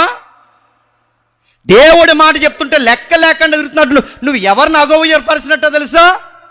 దేవుడిని అగౌరవపరిచినట్టు. అంటే దేవుని మాట వినాలి. ఆ రోజు అది చెప్పాడు, మాకు 10 తెగుళ్ళ చేత అద్భుతాలు సృష్టించి మమ్మల్ని బంతుల్లో నడిపించి గెద్దరెక్కల మీదగా పిల్లల్ని ఎక్కించుకుంటే ఎలా ఎక్కించుకున్నంత సేఫ్టీగా మమ్మల్ని తీసుకొచ్చావే, ఎందుకు ఇవన్నీ మాకు చేస్తున్నామంటే దేవుడు అన్న ఆన్సర్ ఏంటో తెలుసా? మాటేనండి. రెండోది వాక్యం చదవండి. మాట వినండి, వాక్యం చదవండి. మాట విని వాక్యం చదివితే ఏం చేస్తా ప్రభు అంటే పంటలు దీవిస్తాడు, బిడ్డలను దీవిస్తాడు, ఆరోగ్యం దీవిస్తాడు, ఆర్థికంగా దీవిస్తాడు, కుటుంబాలు దీవిస్తాడు, జాతిని దీవిస్తాడు. దీవిస్తే ఏమవుతుంది ప్రభు అంటే మీరు దీవింపబడిన తర్వాత చుట్టూ ఉన్న దేశాలన్నీ మిమ్మల్ని చూస్తాయి. చుట్టూ ఉన్న దేశాలు ఎందుకు చూస్తే, అరే ఇదేంట్రా, మనకు రాజులు ఉన్నారు, నాయకులు ఉన్నారు, మనకు భూభాగాలు ఉన్నాయి, అన్నీ ఉన్నా మనకు సమృద్ధి లేదు. వీళ్ళకి రాజు లేడు, నాయకులు లేడు, చట్టాలే ఏమీ లేకపోయినా వీళ్ళు ఎంత ఆశీర్వాదకరంగా ఎలా ఉన్నారు అన్నప్పుడు మిమ్మల్ని చూసి ప్రపంచం ఆశ్చర్యపోవాలి. ఎందుకంటే సమస్త దేశాలు మళ్ళీ నా దగ్గరికి రావాలి అంటే ముందు మీ ఆశీర్వదింపబడిన జీవితం చూడాలి. మీరు ఆశీర్వదింపబడిన జీవితం అలా చూడాలంటే ముందు మీరు మాట వినాలి. మీరు మాట వింటే మిమ్మల్ని ఆశీర్వదిస్తాను. మీరు ఎంత బాగా ఎలా ఉన్నారా, మీ పిల్లలకి జ్ఞానం ఉంది, మీ పంటల్లో అభివృద్ధి ఉంది, మీ ఆరోగ్యాలు బలంగా ఉన్నాయి, అందరు డిఎన్ఏ లాగా, ఇప్పటికి ఇస్రాయేల్ అందరు డిఎన్ఏ లాగా మీ డిఎన్ఏ ఉండదు. ఇంత ఆశీర్వాదకరంగా మీరు ఎలా ఉన్నారంటే మీరు గుర్తుపెట్టుకోండి, మాకు రాజు లేడు, నాయకులు లేడు, ఎవడో లేడు, కానీ మేము ఇంత ఫలభరితంగా ఎలా ఉన్నామంటే మాకు ఇక్కడ రాజు లేడు కానీ చెప్పండి అక్కడ రాజు ఉన్నాడు. ఆయన పేరు సైన్యములకు అధిపతియగు యెహోవా అని ఇశ్రాయేలు చెప్పాలని చెప్పండి. ఐగుప్తు నుంచి తీసుకొచ్చాడు. ఎవరిని? ఇశ్రాయేల్. ఆ తీసుకొచ్చి ఏం చెప్తున్నాడు? సమస్త భూమి నాదే కదా, మీరు నాకు యాజక రూపకమైన రాజ్యం అడుగుతున్నాను. యాజక రూపమైన రాజ్యం అంటే ఏంటి? యాజకుడు అంటే ఏంటి చెప్పండి? యాజకుడు అంటే అదే నైటీలో వేసి తిరుగుతాడు ఆయన అనుకుంటున్నారా? చెప్పండి, యాజకుడు అంటే ఏంటి? యాజకుడు అంటే మనుషులకి దేవుడికి మీడియేటింగ్ చేసేవాడినే చెప్పండి యాజకుడు అంటారు. బయట పూజార్ అంటారు, క్రిస్టియన్లో పాస్టర్ అంటారు, బయట మొల్లా అంటారు ఇస్లాంలో, మన దగ్గర పాత నిబంధనలో యాజకుడు అంటారు. అంటే దేవుడికి మనిషికి మధ్యవర్తిత్వం చేసేవాడు ఎవరు చెప్పండి? యాజకుడు. ఈ యాజకులు గుర్తుపెట్టుకోండి. ఇప్పుడు ఎవరు యాజకులు అంటే ఇశ్రాయేలీయులందరూ యాజకులు. ఎవరికి యాజకులు? ప్రపంచానికి చెప్పండి, దేవుడికి పరిచయం చేయడానికి, అంటే దేవుడిని ప్రపంచానికి పరిచయం చేయడానికి యాజకులుగా పనిచేయాల్సింది ఎవరు చెప్పండి? ఇశ్రాయేల్. అందుకు వీళ్ళు పిలుచుకున్నారంట. ఇప్పుడు చెప్పండి, వీళ్ళకి యాజకత్వం చేయాలంటే వీళ్ళకి నిబంధనలు ఉండాలా వద్దా? ఉండాలి. ఇప్పుడు వాళ్ళకి నిబంధనలు 19వ అధ్యాయానికి ఉన్నాయా? లేవంటే చెదిరిపోయిన ప్రపంచం అంతా దేవుడి దగ్గర రావాలి. ఇప్పుడు మళ్ళీ ప్రశ్న, ప్రపంచం అంతా ఎందుకు చెదిరిపోయింది? మిమ్మల్ని ఈరోజు చచ్చారు నా చేతిలో, చెప్పండి చెప్పండి. ప్రపంచం అంతా ఎందుకు చెదిరిపోయింది? మాటనకే. ఎక్కడ మాట లేదు. నోవహు కాలం తర్వాత వీళ్ళందరూ కలిసి ఒక గోపురం కట్టి ఆ గోపురంలో దేవుడికే కాపురం పెట్టి ఆ చుట్టూ కాపురాలు పెట్టి దేవుడినే గ్రిప్పులే పెట్టుకోవాలనుకుంటే దేవుడు ఏం చేశాడు? చెదరగొట్టాడు. అప్పుడు చెదిరిపోయిన వీళ్ళలో పుట్టకొకరు, చెట్టుకొకరు, బీచ్కొకరు, అక్కడక్కడ రకరకాలు చెదిరిపోయారు. సముద్రాలు చెదిరిపోయారు, నదులు చెదిరిపోయారు, పుట్టలకు చెదిరిపోయారు, మెట్లకు చెదిరిపోయారు. ఈ చెదిరిపోయిన వాళ్ళందరూ ఏం చేశారంటే మళ్ళీ దేవుడిని ఎతకడం ప్రారంభించారు. ఇలా దేవుడిని ఎతికే లోపు దేవుడికి దూరం అయిపోయారుగా, మాట వినక. ఈ దూరం అయిపోయిన వాళ్ళు ఏం చేశారంటే మళ్ళీ దేవుడిని ఎతకడానికి వీళ్ళకి దేవుడు దొరక్క నది మీద ఆధారపడి బతుకుతున్నారు, నదిని దేవుడు చేశారు. కొండల మీద బతుకుతున్నారు, కొండలను దేవుడు చేస్తారు. గుట్టలను బతుకుతున్నారు, గుట్టల దేవుడు. చెట్లు దేవుడు అయిపోయారు, గుట్టల దేవుడు అయిపోయారు, సూర్యుడు దేవుడు అయిపోయారు, నది దేవుడు, అన్ని దేవుడు. అసలు దేవుడిని గాలి కుదిలేశారు. మళ్ళీ అసలు దేవుడిని వీళ్ళకి గాలి కుదిలేశారు కనుక ఒరిజినల్ దేవుడు ఏంటో వీళ్ళకి మళ్ళీ తెలియాలంటే వీళ్ళందరినీ రప్పించాల్సిన యాజకులు ఎవరు? ఇప్పుడు ఇశ్రాయేలీలు. అందుకు వీళ్ళకి పని ఉంది. ఎవరికి? ఇశ్రాయేలీకి. అక్కడ వడగళ్ళు పడిన ఇక్కడ ఎందుకు పడలేదంటే పని ఉంది మీతో. అక్కడ నది నీళ్ళు రక్తంగా మారిన మీ నీళ్ళు ఎందుకు రక్తంగా మారలేదంటే పని ఉంది మీతో. ఇంకా అడుగుతున్నాను, వాళ్ళకి జబ్బులు వచ్చినా మీకు ఎందుకు రాదంటే మీతో పని ఉంది. ఏం పని ఉంది ప్రభు అంటే నా మాట విని నా వాక్యం ఉన్న నిబంధనలు పాటిస్తే మిమ్మల్ని ఆశీర్వదిస్తాను. ఎంత ఆశీర్వదింపండి మిమ్మల్ని ఈ చుట్టూ ఉన్న దేశాలు చూసి మాకు కూడా అలాంటి ఆశీర్వాదం రావాలంటే మేము ఏం చేయాలంటే మేము నమ్మిన దేవుడిని మీరు నమ్మండి అని ఆయన్ని పరిచయం చేయడానికి ముందుగా ఏర్పరచుకున్న జాతే చెప్పండి ఇశ్రాయేలు. అందుకు వాళ్ళని పిలుచుకుని వాళ్ళకి నిబంధనలు ఇస్తున్నాడు. అప్పటికి వాళ్ళకి నిబంధనలు ఉన్నాయా? 19వ అధ్యాయానికి లేవు. సీనాయి పర్వతం దగ్గరకు వచ్చేసరికి నిబంధనలు ఉన్నాయి, లేవు. అప్పటి వరకు ఐగుప్తిలో బతికారు. ఇప్పుడు వీళ్ళకి నిబంధనలు ఇస్తున్నాడు. ఆ నిబంధనలు ఏంటంటే 10 ఆజ్ఞలు. ఏంటవి? 10 ఆజ్ఞలు. ఇప్పుడు జాగ్రత్తగా వినండి. 10 ఆజ్ఞలు ఇస్తున్నప్పుడు అందులో మొదటి ఆజ్ఞ తెలుసు, ఆకాశం అందు కానీ భూమి కింద కానీ భూమి కింద నీళ్ళ యందు కానీ దేని రూపం పెట్టదు, నేను తప్ప వేరొక దేవుడు మీకు ఉండకూడదు. ఇది మొదటి ఆజ్ఞ. రెండోది విశ్రాంతి దినం పాటించాలి. మూడోది తల్లిదండ్రులని సన్మానించాలి. ఇక 4వది అబద్ధం ఆడొద్దు, దొంగతనం చేయొద్దు, వ్యభిచరించొద్దు, పొరుగు దాసించొద్దు. ఇలా ఎక్సెట్రా 10 ఆజ్ఞలు ఉన్నాయి. ఈ సుమారు 10 కమాండ్స్ ఏవైతున్నావో ఈ 10 ఆజ్ఞలను పాటించమని నిజానికి గమనించండి. ఈ 10 ఆజ్ఞలు వీళ్ళు పాటించారా పాటించలేకపోయారా? చెప్పండి. పాటించలేకపోయారు. ఇంకో విషయం చెప్పనా, దేవుడు బాగా వినాలి, జాగ్రత్తగా వినండి. దేవుడు 40 రోజులు సీనాయి పర్వతం మీదకి వచ్చి పెలపెలమని ఉరుముల మధ్య, దగదగమని మెరుపుల మధ్య, భీకరమైన శబ్దాల మధ్య ఆ కొండ మీదకి దేవుడు దిగితే, ఆ పర్వతం మీద దేవుడు దిగితే పర్వతపు పునాదులట కదిలిపోయాడు. అంత గంభీరమైన పెద్ద దేవుడు, దాని మహిమ, దేవుని మహిమ ఆ సీనాయి పర్వతం మీదకి వస్తే పర్వతపు పునాదులు కలిగిపోయే, బండలు కదిలిపోయే, జనాలు అదిరిపోయారు. ఆ కొండ శివరు ఎవడైనా పట్టుకుంటే వాళ్ళు చచ్చిపోతారు. ఇంత భీకరమైన దేవుడు 40 రోజులు మోసేతో మాట్లాడుతుందంటే, ఒక పెద్ద దేవుడు 40 రోజులు మోసేతో మాట్లాడుతున్నాడంటే ఏం మాట్లాడుంటాడండి?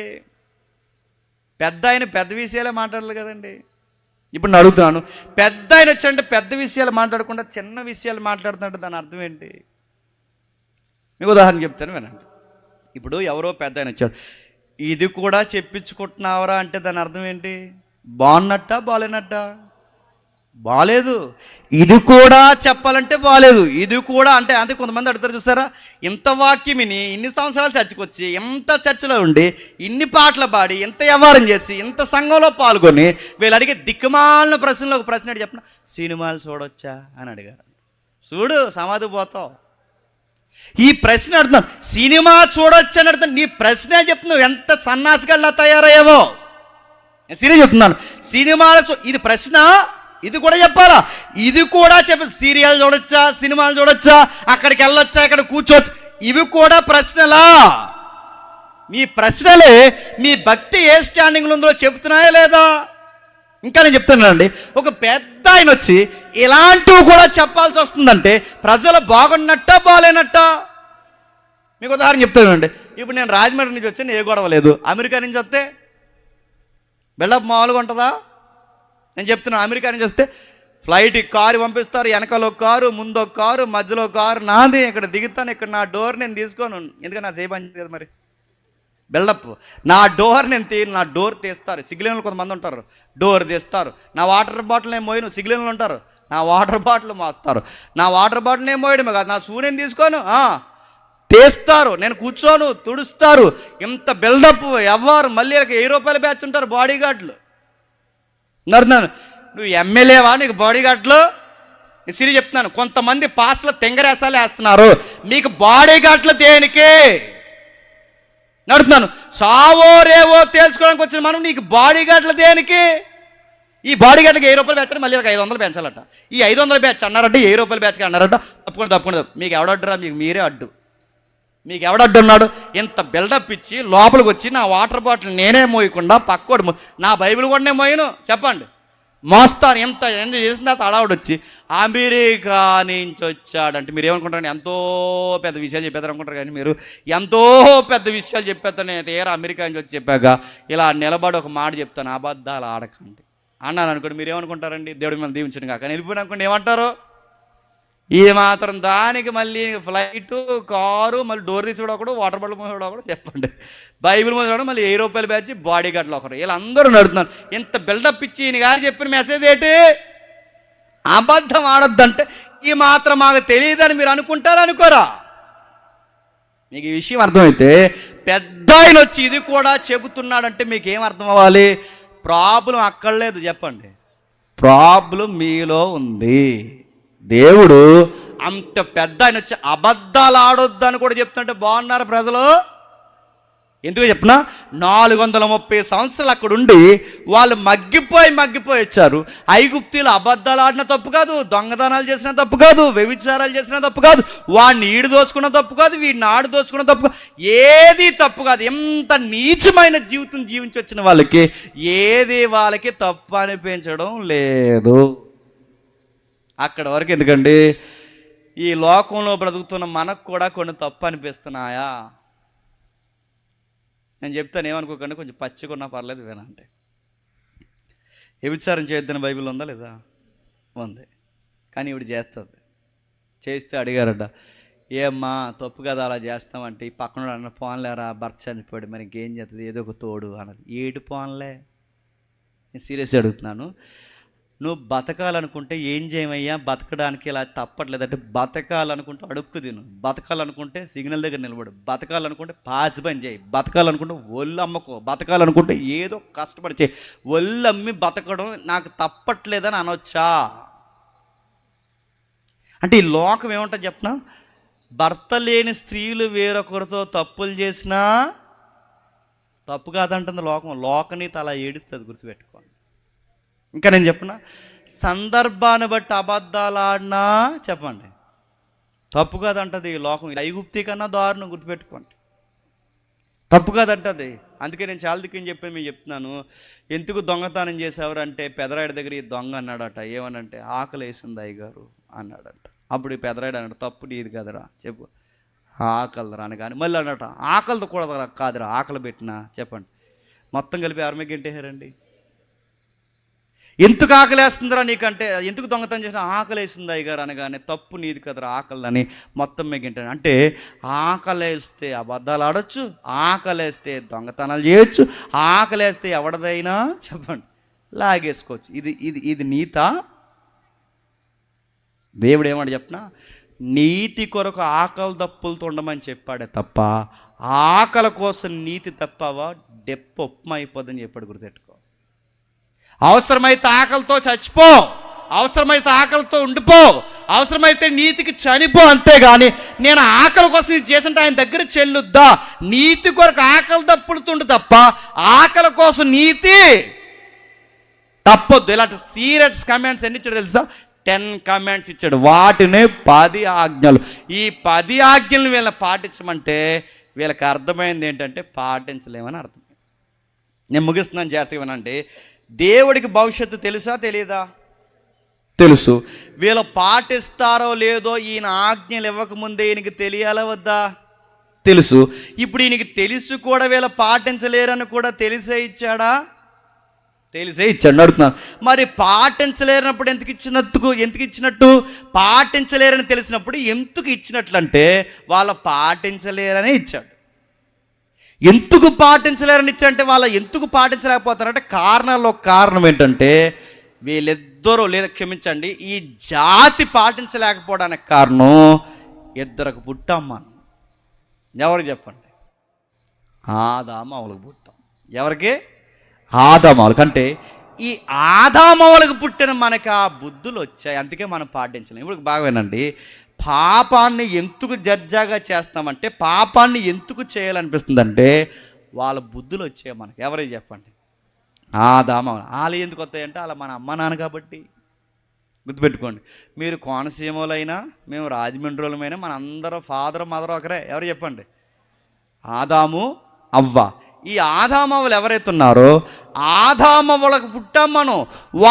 వాళ్ళ ఆజ్ఞ అతిక్రమించారు, దేవుడి నీతిని అతిక్రమించారు, స్వభావాన్ని అతిక్రమించారు, సాతానుతో చట్టాపట్టాలేశారు, పూర్తిగా దేవుడికి వ్యతిరేకంగా ఉన్నారు. వ్యతిరేకంగా ఉన్న వీళ్ళకి మనం పుట్టాం కనుక వాళ్ళ బుద్ధులన్నీ వచ్చాయి. ఆ బుద్ధులు ఉన్నప్పుడు గుర్తుపెట్టుకోండి, ఆ బుద్ధి నాలో ఉందంటే ఎవరైనా ఒప్పుకుంటారా?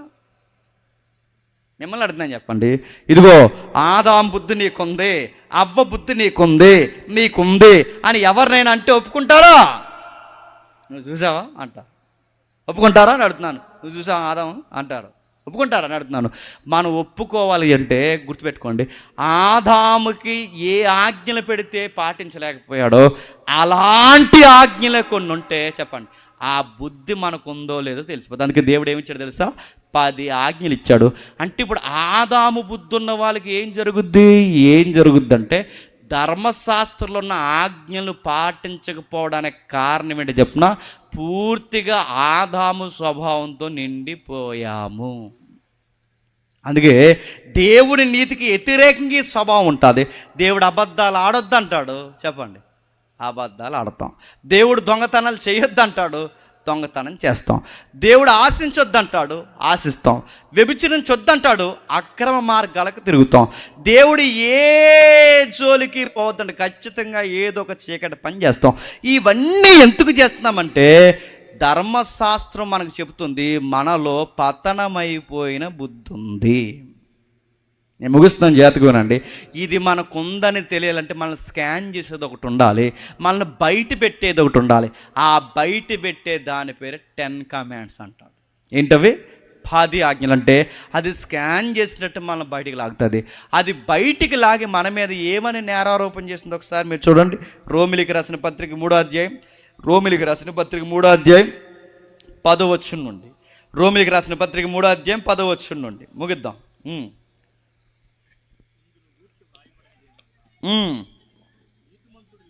నీతిమంతుడు లేడు, ఒక్కడును లేడు, గ్రహించువాడు ఎవడును లేడు, దేవుని వెతుకువాడెవడును లేడు, దేవుని ఎతికేవాడు ఎవడును లేడు. అందరూ త్రోవ తప్పి ఏకముగా పనికి మాలిన వారయ్యారు. ఇప్పుడు జాగ్రత్తగా వినండి. ఇందులో గూర్చి రాయబడినది. ఎందులో రాయబడింది? ధర్మశాస్త్రంలో రాయబడింది ఏమనగా, ధర్మశాస్త్రం మన గురించి ఇచ్చిన తీర్పు ఏమనగా, నీతిమంతుడు లేడు, ఒక్కడును లేడు, గ్రహించేవాడు లేడు, ఎతికేవాడు లేడు, అందరూ త్రోవ తప్పి ఏకముగా పనికి మాలిన వారైరి, మేలు చేయవాడు లేడు, ఒక్కడునో లేడు. వారి గొంతుకు తెరిసిన సమాధి, వారి నాలుగుతో మోసం చేస్తారు, వారి పెదాల కింద సర్ప విషం ఉంది, వారి నోటి నిండా శపించుటకు పగ ఉన్నవి, వారి రక్తము సిందించుటకు పాదాలు పరిగెత్తుచున్నవి, నాశనము కష్టము వారి మార్గములు ఉన్నవి, శాంతి మార్గము వారు ఎరుగరు, వారి కన్నుల ఎదుట దేవుని భయము లేదు. ఇప్పుడు చెప్పండి, ధర్మశాస్త్రం ఏమని చెప్తుంది చెప్పండి. అక్కడ కొన్ని అవయవాలు మాట్లాడుతుంది చూడండి. గొంతుకు బాలేదు, నాలుగు బాలేదు, పెదాలు బాలేదు, నోరు బాలేదు, పాదాలు బాలేదు, కన్నులు బాలేదు, నోరు బాలేదు. మరి ఏం బాగుంది? ఏమీ బాలేదు. నా మాటలు అర్థమవుతున్నా? ఎందుకు బాలేదు? అక్కడి నుండి వచ్చాం. ఎక్కడి నుండి చెప్పండి? ఆదామవ్వల దగ్గర నుంచి వచ్చాం కనుక అదే బుద్ధులు మనకి వచ్చాయి. ఇక ఏం బాగున్నట్టు? ఏమీ బాగలేదు. మనకి అడుగుతున్నాను, ఆదామవ్వల యొక్క నీచమైన బుద్ధి, పతనమైపోయిన బుద్ధి ఏదైతే ఉందో అదే బుద్ధి కొనసాగుతుంది. కన్నులు మంచివి కాదు, చూపు అంటే అందుకు మీరు చూడండి, మన కన్నులతో మనం ఎప్పుడు దేవుని సంతోషపరుస్తున్నామా? చెత్త చూస్తాం, చెదారం అంతా ఇష్టపడతాం, దరిద్రం అంతా ఈ కళ్ళు చూస్తాను అడుగుతున్నాను. దేవుడికి ఆయాసకరంగా ఈ కళ్ళుతో మారుతాం. వారి నోరు మంచిది కదంటే ఈ నోరుతో మంచి వాక్యాలే మాట్లాడామా? ఎందరినో శపించామ్మా, ఎందరో నాశనాన్ని కోరుకున్నామన్నా. ఇంకా చెప్తున్నాడు చూడండి, నోరు మంచిది కాదు, నాలుక మంచిది కాదు. ఆ నాలుగుతో మోసం చేస్తారు కాదా? ముందొకటే వెనకొకటి. అందరూ ఉంటే బాగున్నారా అని పగలపరుస్తారు, వెనకాల ఉంటే పోతే బాగున్నా అనుకుంటారు. గుర్తుపెట్టుకో కాదా చెప్పండి? ఈ మనుషులందరూ ఎలాంటి అంటే ముందొకటి మాట్లాడతారు, వెనకాల ఒకటి మాట్లాడతారు. గుర్తుపెట్టుకోండి, జనాలకి బుద్ధి ఉంది, అబద్ధాలు ఆడతారు, ఇంకా చెప్పండి ఆశిస్తారు, దొంగతనం చేస్తారు, ఇవన్నీ చేస్తారని 10 ఆజ్ఞలు చెప్తుంది, ధర్మశాస్త్రం చెప్తుంది. వీళ్ళందరూ ఇలా ఉంటే మరి వీళ్ళకి వచ్చే పనిష్మెంట్ ఏంటంటే ఆ 19వ వచనంలో ప్రతి నోరు మూయబడినట్లు సర్వలోకము దేవుని శిక్షకు పాత్రమగినట్లు ధర్మశాస్త్రం చెప్పుచున్నది. ఇప్పుడు చెప్పండి, అందరికి ఏమైందట? పనిష్మెంట్.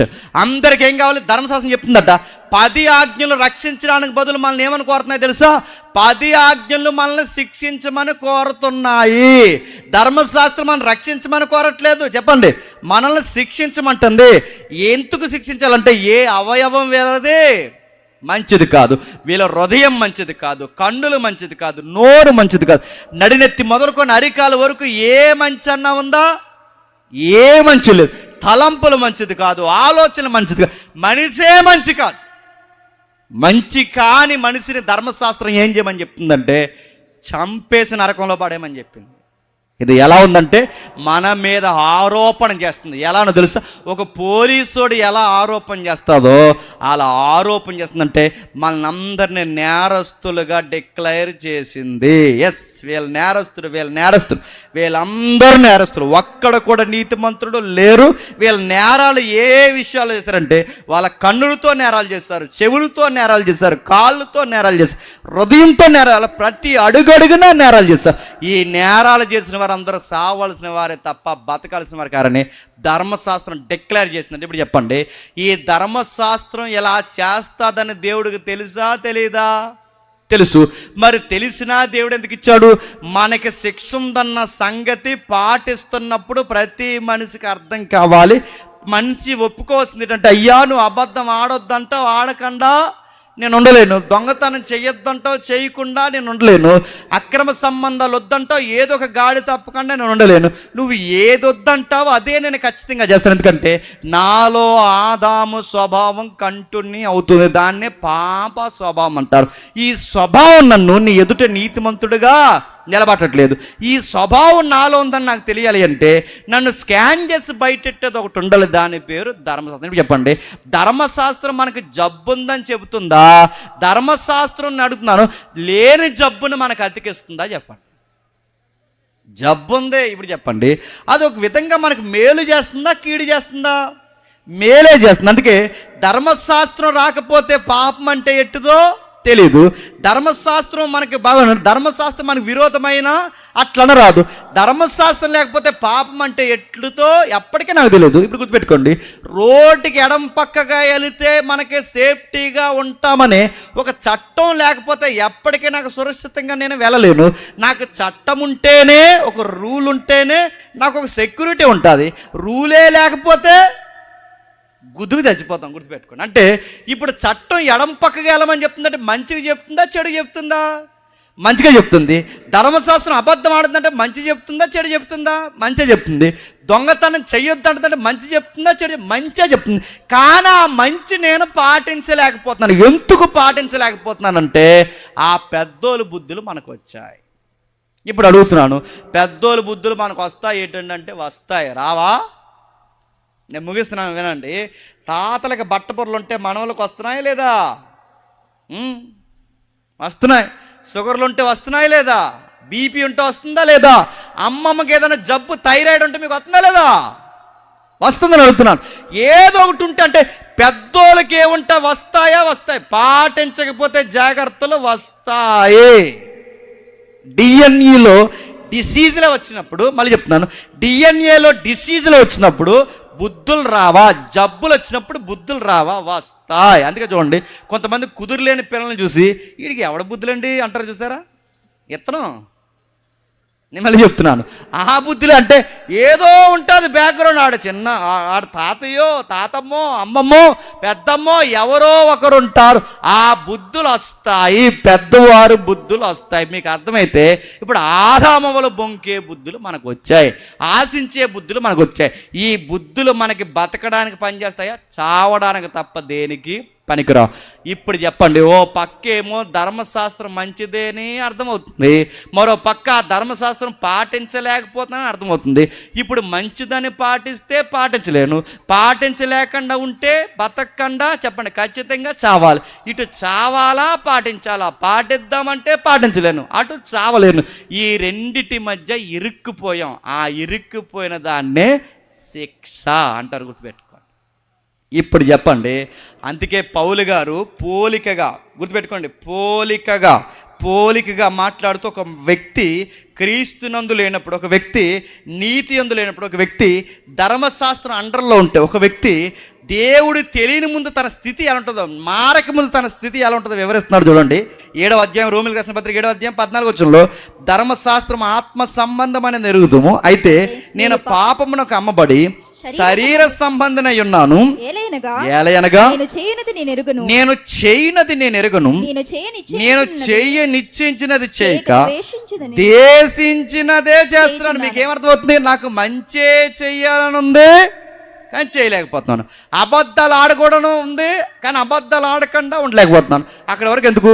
ఈ మెసేజ్ వింటున్నప్పుడు ఈ రోజు నుంచి దేవుని కోసం నీతిగా పడికి చచ్చిపోవాలనిపిస్తుంది, కానీ అక్కడికి వెళ్ళేసరికి మర్చిపోతారు. అది మన బుద్ధి. నేను సీరియస్గా చెప్తున్నానంటే, మనకి వాక్యం వింటున్నంతసేపు నిజాయితీగా ఉండాలనిపిస్తుంది కానీ ఉండలేము. ఎందుకంటే చెయ్యకూడదు అనుకున్నదే చేస్తాం. ఓ డాక్టర్ గారు చెప్పారంట ఒక ఆయనకి, నీకు షుగర్ వచ్చింది, టయానికి తిను, ఆ బొజ్జది తగ్గించు, ఏది పడితే రైస్ ఎక్కువ తింటే నీకు షుగర్ ఎక్కువైపోయి పోతావని చెప్తే తగ్గించాడు. ముఖ్యంగా స్వీట్ అది తినకు, ముఖ్యంగా లడ్డూలు తినకని చెప్పాడు. లడ్డూలు తినొద్దు. నిజానికి ఆ లడ్డూలు తినడం అలవాటు లేదు ఆ పెద్ద ఆయనకి. డాక్టర్ గారు లడ్డూలు తినొద్దన్న దగ్గర నుండి చెప్పండి తినేయాలనిపించిందంట. మనం ఎలాంటి చెప్పినా, ఏది తినకూడదు అనుకుంటామో చెప్పండి అదే తింటాం, ఏది చూడకూడదు అనుకుంటామో అదే చూస్తాం, ఏది చేయకూడదు అనుకుంటామో. అందుకే రోమపత్రికలు ఏమంటారో తెలుసా? మనం బలహీనులు అంటాడు. అంటే మనల్ని మనమే జయించలేనంత బలహీనులము, మనల్ని మనమే కంట్రోల్ చేసుకునేంత బలహీనులు, మనల్ని మనం ఎప్పుడూ కంట్రోల్లో పెట్టుకునేంత వీక్ పర్సనాలిటీలు. అందుకు ఏమన్నాడంటే, ఇట్టి దౌర్భాగ్యమైన పరిస్థితిని 24 వచనంలో, అయ్యో నేను ఎంత దౌర్భాగ్యుడను, ఇట్టి మరణానికి లోనగు శరీరం నుండి నన్ను ఎవడు విడిపించు? ఏమంటున్నాడు చెప్పండి. నేను ఎలాంటి పరిస్థితుల్లో పక్క వాక్యం వింటుంటే పాటించాలనిపిస్తుంది, ధర్మశాస్త్రం వింటుంటే పాటించాలనిపిస్తుంది, మరో పక్క పాపమే నాకు తీయగా అనిపిస్తుంది. ఇటు పాపాన్ని చేయకుండా ఉండలేకపోతున్నాను, ఇటు ధర్మశాస్త్రాన్ని ఇష్టపడకుండా ఉండలేకపోతున్నాను. ఇటు వాక్యము నచ్చుతుంది, ఇటు లోకము నచ్చుతుంది. ఇట్టి లోనైన శరీరం నుండి చెప్పండి నన్ను ఎవడు విడిపించు? అంటే ఇలాంటి పనులు నేను చేస్తూ పోతే మరణానికి తప్ప దేనికి పనికిరాను. ఇప్పుడు నన్ను ఎవడు విడిపించను అన్నప్పుడు, ఇప్పుడు గుర్తుపెట్టుకోండి, నిన్ను ఎవరు విడిపించలేదు. ఎందుకంటే వీడు పాపే, ఈడు పాపే, ఈమె పాపే, ఇతను పాపే, అందరూ పాపలే. ఎవరిని ఎవరు విడిపించలేరు. అందుకు ధర్మశాస్త్రం ఏం చేసిందంట? గలతీయులకు రాసిన పత్రిక, అపోస్తలుడైన పౌలు, ముగిద్దాం, గలతీయులకు రాసిన పత్రిక 3వ అధ్యాయం 23వ వచనం. గలతీయులకు రాసిన పత్రిక 3వ అధ్యాయం 23వ వచనం. విశ్వాసం వెల్లడి కాకమునుపు ఇక ముందుకు బయలుపరచబడవు విశ్వాసము అవలంబింపవలసిన వారముగా చెరలో ఉంచబడినట్లు మనము ధర్మశాస్త్రమునకు లోనైన వారమైతే, ధర్మశాస్త్రానికి లోనైనవై చెర అంటే చెప్పండి, అరెస్ట్. ఇప్పుడు చెప్పండి, ధర్మశాస్త్రం మనల్ని అందరిని ఏం చేసిందంట? అరెస్ట్ చేసిందంట. అందరిని ఎందుకు అరెస్ట్ చేసిందంట? వీళ్ళ కన్ను మంచిది కాదు, నోరు మంచిది కాదు, నాలిక మంచిది కాదు, వీడి మనిషే మంచోడు కదా, మనల్ని అందరిని ఏం చేసిందంటే పోలీసు వాళ్ళలాగా అది అరెస్ట్ చేసిందంట.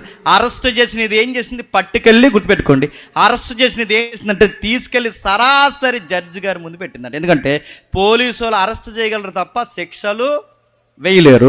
అలాగే ఇది పోలీసు వాళ్ళకి పనిచేస్తుంది. ఏది? ధర్మశాస్త్రం. ఇది అరెస్ట్ చేసి జడ్జి గారి దగ్గర తీసుకెళ్ళిందంట. ఆ జడ్జి గారు మొత్తం వాదోపవాదాలు విన్నారు. ఆ జడ్జి గారి ముందు జరిగిన వాదోపవాదాలు ఏంటంటే ఈడి కన్ను మంచిది కాదు, నోరు మంచిది కాదు, కాళ్ళు మంచిది కాదు, ఈడి మనిషే మంచోడు కాదని ఆ జడ్జిమెంట్కి వస్తే, ఆ జడ్జిమెంట్ కిందకు వచ్చేసరికి ఏమొచ్చింది తెలుసా? ఈడు చావడానికి తప్ప దేనికి పనికిరాడు. జడ్జిమెంట్ కన్ఫర్మ్ అయిపోయింది. జడ్జి గారు పెన్ ఇరిసేశారు. జడ్జి గారు దిగారు. అక్కడ నిలబడి పాపారుస్తున్నాడు. ఏమనంటే, అయ్యో నేను ఎంత దౌర్భాగ్యుడను, ఇట్టి మరణానికి లోనగు శరీరం నుండి చెప్పండి నన్ను ఎవడ విడిపించనంటే ఆ జడ్జి గారు దిగొచ్చి ఆ పాపిని పక్క గెంటేసి ఆ పాపి స్థానంలో జడ్జి గారు నిలబడి అన్నారట, నీ మీద పడిన శిక్ష నేను మోస్తాను, ఇక్కడి నుంచి వెళ్ళిపో, నీ మీద పడుతున్న శిక్ష నేను భరిస్తాను, నీకు రావాల్సిన పాపాన్ని నేను మోస్తానని చెప్పి ఆ పాపిని అక్కడి నుంచి పంపించాడు. ఆ జడ్జి గారి పేరు నజరైయుడైన యేసు. ఇప్పుడు చెప్పండి, ఇశ్రాయేలుకి ఎందుకు పాత నిబంధన ఇచ్చాడంటే మీరు జాతికి వినాలి, మనకి యేసు ఎంత అవసరమో మనకి తెలియాలి. యేసుప్రభు మనకు లేకపోతే, యేసుప్రభు మనకు తోడు లేకపోతే, యేసుప్రభు మనకి సహకారం లేకపోతే మనకు ఖచ్చితంగా ఎక్కడికి పోతాం చెప్పండి? నరకానికి పోతాం. అంటే ధర్మశాస్త్రం ఎందుకు ఇచ్చాడు? పాటించలేమని ఇచ్చాడు. మరి పాటించలేనప్పుడు ఎందుకు ఇచ్చాడు? పాటించలేని మనల్ని ఇది పట్టుకుని, జుట్టు పట్టుకుని సరాసరి ఇది ఎక్కడ తీసుకెళ్తా అంటే జడ్జి గారి ముందు తీసుకెళ్తుంది. ఆ జడ్జి గారి పేరేంటి? నజరైయుడు అని యేసు. అంటే ధర్మశాస్త్రం మనకు మంచే చేస్తుంది తప్ప చెప్పండి చెడేమి చేయట్లేదు. మనం చెడ్డ వ్యక్తులని మనం బయట పెడుతూనే, మనకు శిక్ష ఉందని బయటికి చెబుతూనే, మన సరాసరి జుట్టు పట్టుకెళ్ళి ఎవరి చేతిలో పెట్టిందంటే చెప్పండి? ప్రభు అయిన యేసుక్రీస్తు వారి చేతిలో పెట్టింది. ప్రభు అయిన యేసుక్రీస్తు వారి విలువేంటో నాకు అర్థం కావాలి అంటే నాలో ఎంత నీచమైన బుద్ధి ఉందో నాకు తెలియాలి, నా మీద ఎంత శిక్ష ఉందో నాకు తెలియాలి, నా మీద దేవుని ఉగ్రత ఎంత ఉందో నాకు తెలియాలి. ఎంత ఉగ్రత ఉందో నాకు తెలియాలంటే ధర్మశాస్త్రం ఉండాలి.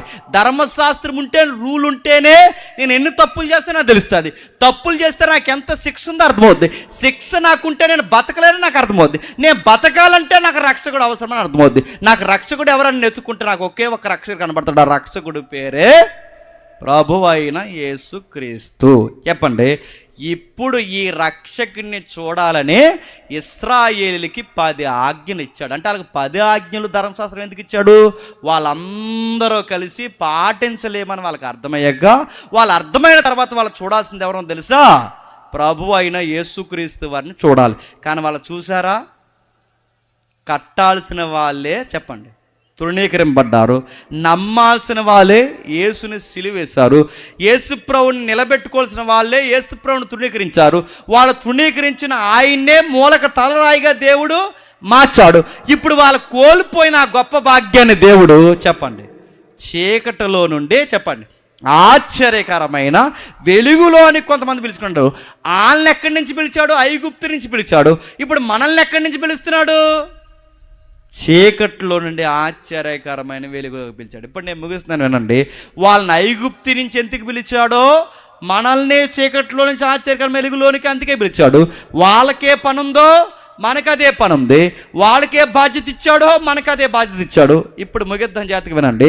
వాళ్ళు చేయాల్సిన పని వాళ్ళు చేయకపోతే ఆ పనిని ఎవరు చేయమని పిలిచాడంటే చెప్పండి, నిన్ను నన్ను చేయమన్నాడు. ఏం పని చేయాలి ప్రభు అంటే చీకట్లో నుండి ఆశ్చర్యకరమైన తన వెలుగులోకి వచ్చిన మనం తన గుణాతిశయములను ఈ ప్రపంచానికి పరిచయం చేయాలి. ఇప్పుడు చెప్పండి, సమస్త భూమి నాదే, మీరు నాకు యాజక రూపకమైన ప్రజగాను రాజ్యముగాను ఉంటే ప్రపంచానికి మీరు నన్ను పరిచయం చేయాలని ముందుగా ఎవరిని పిలుచుకున్నాడు? ఇశ్రాయేల్. ఇప్పుడు వాళ్ళు చేయాల్సిన పని ఎవరి భుజాల మీద పెడుతున్నాడు? మన భుజాల మీద పెట్టాడు. ఏమని పరిచయం చేయాలి? ఆయన గుణాతిశయములను ప్రచారం చేయాలి. ఎలా ప్రచారం చేయాలంటే 1 మాట వినాలి, 2 వాక్యం చదవాలి. ఈ మాట విని వాక్యం చదివితే ఏం జరుగుద్దట? కొత్తగా జన్మిస్తాం. ఎలా? శిశువులు జన్మించినట్టు జన్మిస్తాం. ఈ శిశువులు జన్మించినప్పుడు ఏమవుద్దట? కొన్ని గుణగణాలు మనం ఏర్పరచుకోవాలి. ఏ గుణగణాలు అంటే యేసుప్రభు గుణమేంటో బయటికి తెలియాలంటే చెబితే అర్థమవుదో చెప్పండి, చూపిస్తే అర్థమవుతుంది. అంటే ఇప్పుడు ఆయన గుణాలన్నీ ఎక్కడ చూపించాలి చెప్పండి? మనలో చూపించాలి. ఏంటి ఆ గుణాలు? ఇప్పుడు 2వ అధ్యాయం మొదటి వచనం చదవండి. 2వ అధ్యాయం మొదటి 2-3 వచనాలు చదవండి. ప్రభు దయాళుడని మీరు రుచి చూసి ఉన్న ఎడల సమస్త దుష్టత్వమును, సమస్తమైన కపటమును, వేషధారణ, అసూయ. ఇప్పుడు చెప్పండి, ఏం మారిపోవాలి చెప్పండి. ఇప్పుడు యేసుప్రభు గుణాలు కనబడాలంటే మనలో ఏ గుణాలు పోవాలి? ఇది పోవాలి. సమస్త దుష్టత్వము, వేషధారణ, చెప్పండి, అసూయ, దోషణ మాటలు పాలు గుర్తుపెట్టుకోండి. యేసు ప్రభు యొక్క గుణగణాలు బయట నువ్వు ప్రకటించడం అంటే అన్యులు బైబిల్ చదువుతారా? చదవరు. నేను చూస్తారు. నేను మళ్ళీ అడుగుతున్నాను, అన్యులు వచ్చి సభల్లో కూర్చుంటారా? వాళ్ళు కూర్చోరు, నీతో మాట్లాడతారు. గుర్తుపెట్టుకోండి, యేసు ప్రభుకి విలువేంటో, ఈ బైబిల్ దేవుడు విలువేంటో ఎక్కడ చూస్తారు చెప్పనా? నా మాటల్లో, చేతల్లో, పనుల్లో చూస్తారు. నువ్వు విద్యార్థి అయితే తోటి విద్యార్థులతో నువ్వు క్రైస్తవ బిడ్డగా నువ్వు జాగ్రత్తగా ఉండాలి. నువ్వు వాళ్ళతో మ్యాట్నికి పోకూడదు. ఇది సీరియస్ చెప్తున్నాను. వాళ్ళతో పార్కులు, బీచ్లను తిరగకూడదు. నువ్వు క్రైస్తవ బిడ్డవైతే నువ్వు ఉంటే పూర్తిగా ఇటు లేదా పో, ఆ బీచ్లోకి అంతే, అటు ఆ పార్కులోకి అంతే. కానీ అటు ఇటు నువ్వు ఎవరిని అవమానిస్తావో తెలుసా? నువ్వు ఇటు చర్చికి వచ్చి మళ్ళీ వాళ్ళతో పోరంబోగ పనులు చేస్తున్నావంటే నువ్వు సరాసరి యేసుప్రభు గుణాలే అవమానిస్తున్నట్టు. నేను సీరియస్ చెప్తున్నాను. మీరు క్రైస్తవ బిడ్డలైతే మీరు కాపరాలు చేస్తే పక్కింటోళ్ళు గొడవలు ఎక్కి, రోడ్లు ఎక్కి, కోట్లు ఎక్కి, పోలీస్ స్టేషన్లు ఎక్కుతారు. మీరు చర్చికి వెళ్ళిపోయే బిడ్డలైతే మీరు భార్య భర్తలుగా కోట్లు, రోడ్లు ఎక్కడానికి వీల్లేదు. ఉదయం గొడవ అయ్యేసరికి సాయంత్రానికి మీరు కలిసిపోవాలి. వాళ్ళు అడుగుతారు, రే మేము గొడవ అయితే మేము తట్టుకోలేక రకరకాలు నరుక్కునే వరకు పోతాంరా, మీరింత బాగా ఎలా సర్దుకుపోతున్నారంటే అప్పుడు మీరు చెప్పాలి, మేము యేసయ్యని నమ్ముకున్నాం, మేము ఎన్ని గొడవలు ఉన్నా మేము సర్దుకుపోతామని చెప్పాలి. చెబుతామా? అలా తయారై మీరు అలా తయారయ్యారు. చెప్తామని అడుగుతున్నాను. మన కాపరాల్లో నన్ను చెప్తున్నాను, దేవుణ్ణి కనపరచాలి. ఇప్పుడు ఉన్నాను, మా కాపరంలో కూడా గొడవలు ఉంటాయి. మా వైఫ్ ఏం తిరగ మాట్లాడుతుందా? అదే అప్పుడప్పుడు తిక్కలేగిపోయి మాట్లాడతా. నేను సీరియస్ చెప్తున్నాను. మా లైవ్ కూడా చదువుతుంది ఇప్పుడు నాకు తెలిసి. అప్పుడు తిక్క మాటలు మాట్లాడుతుంది. ఈ తిక్క నాకు తిక్కలు ఎగిసిపోతాం, కోడితే గోడ కంటిపోద్ది అనుకుంటున్నారు, కానీ కొట్టలేం. ఎందుకు? యేసుప్రభుని నమ్ముకున్నాం కాబట్టి. తీరు ఒక దెబ్బ కొట్టిన తర్వాత అలా ఎలా తిరిగి వచ్చి మళ్ళీ నేనే సారీ చెప్తాను. ఎందుకు? యేసుప్రభుని నమ్ముకున్నాం కాబట్టి. గుర్తుపెట్టుకోండి, గొడవ పెట్టుకుని ఇడిపోవాలంటే బయట వాళ్ళమైతే 2 నిమిషాలు చాలా మంది చెప్తున్నాను, 2 నిమిషాల్లో ఫటాఫట్ ఇడిపోవచ్చు. కానీ ఇడిపోలేం. ఎందుకు చెప్పినా? మనం యేసుప్రభుని నమ్ముకున్నాం. మన కాపరాల్లో, మన ఉద్యోగాల్లో, మన 10 రూపాయల సంపాదనలో, మన చదువుల్లో, మన పనుల్లో, ప్రతి ప్రవర్తనలో మనం ఎవరిని ఎక్స్పోజ్ చేయాలి చెప్పండి? ఇది ఆయన గుణాతిశయం. ఇది చూపించమనే ముందుగా ఎవరిని పిలుచుకున్నాడో తెలుసా? ఇశ్రాయేలుని పిలిచాడు. వాళ్ళు చూపించలేదు. ఇప్పుడు ఎవరిని పిలుచుకున్నాడో తెలుసా? మనల్ని పిలుచుకున్నాడు, మనల్ని కనపరచమంటున్నాడు. దోషణ మాటలు మానేయాలి. ప్రతి కుటుంబానికి పేర్లు ఎట్టడం మానే. నేను మళ్ళీ చెప్తున్నాను, నేను మనకుంటే దరిద్ర బుద్ధుల బుద్ధి అని చెప్పిన ప్రతి కుటుంబానికి పేరు పెడతాను. నేను మళ్ళీ చెప్తున్నాను, నువ్వు అందరి కుటుంబాలకు పేర్లు ఎట్టావో దేవుడు నీ కుటుంబానికి పేర్లు పెడతాడు. నేను మళ్ళీ చెప్తున్నాను.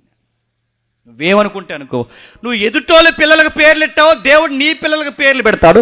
నువ్వు ఎదుటోళ్ళ పిల్లల కోసం రోడ్ల మీద నీ పిల్లల రోడ్ల మీదకి దేవుడు లాగుతాడేమనుకుంటున్నావో, ఎదుటోళ్ళ కాపురాల్లో చిచ్చులు పెట్టావు, నీ కాపురంలో నిప్పులు ఎడతాడేమనుకుంటున్నావు. సీరియస్ చెప్తున్నాను.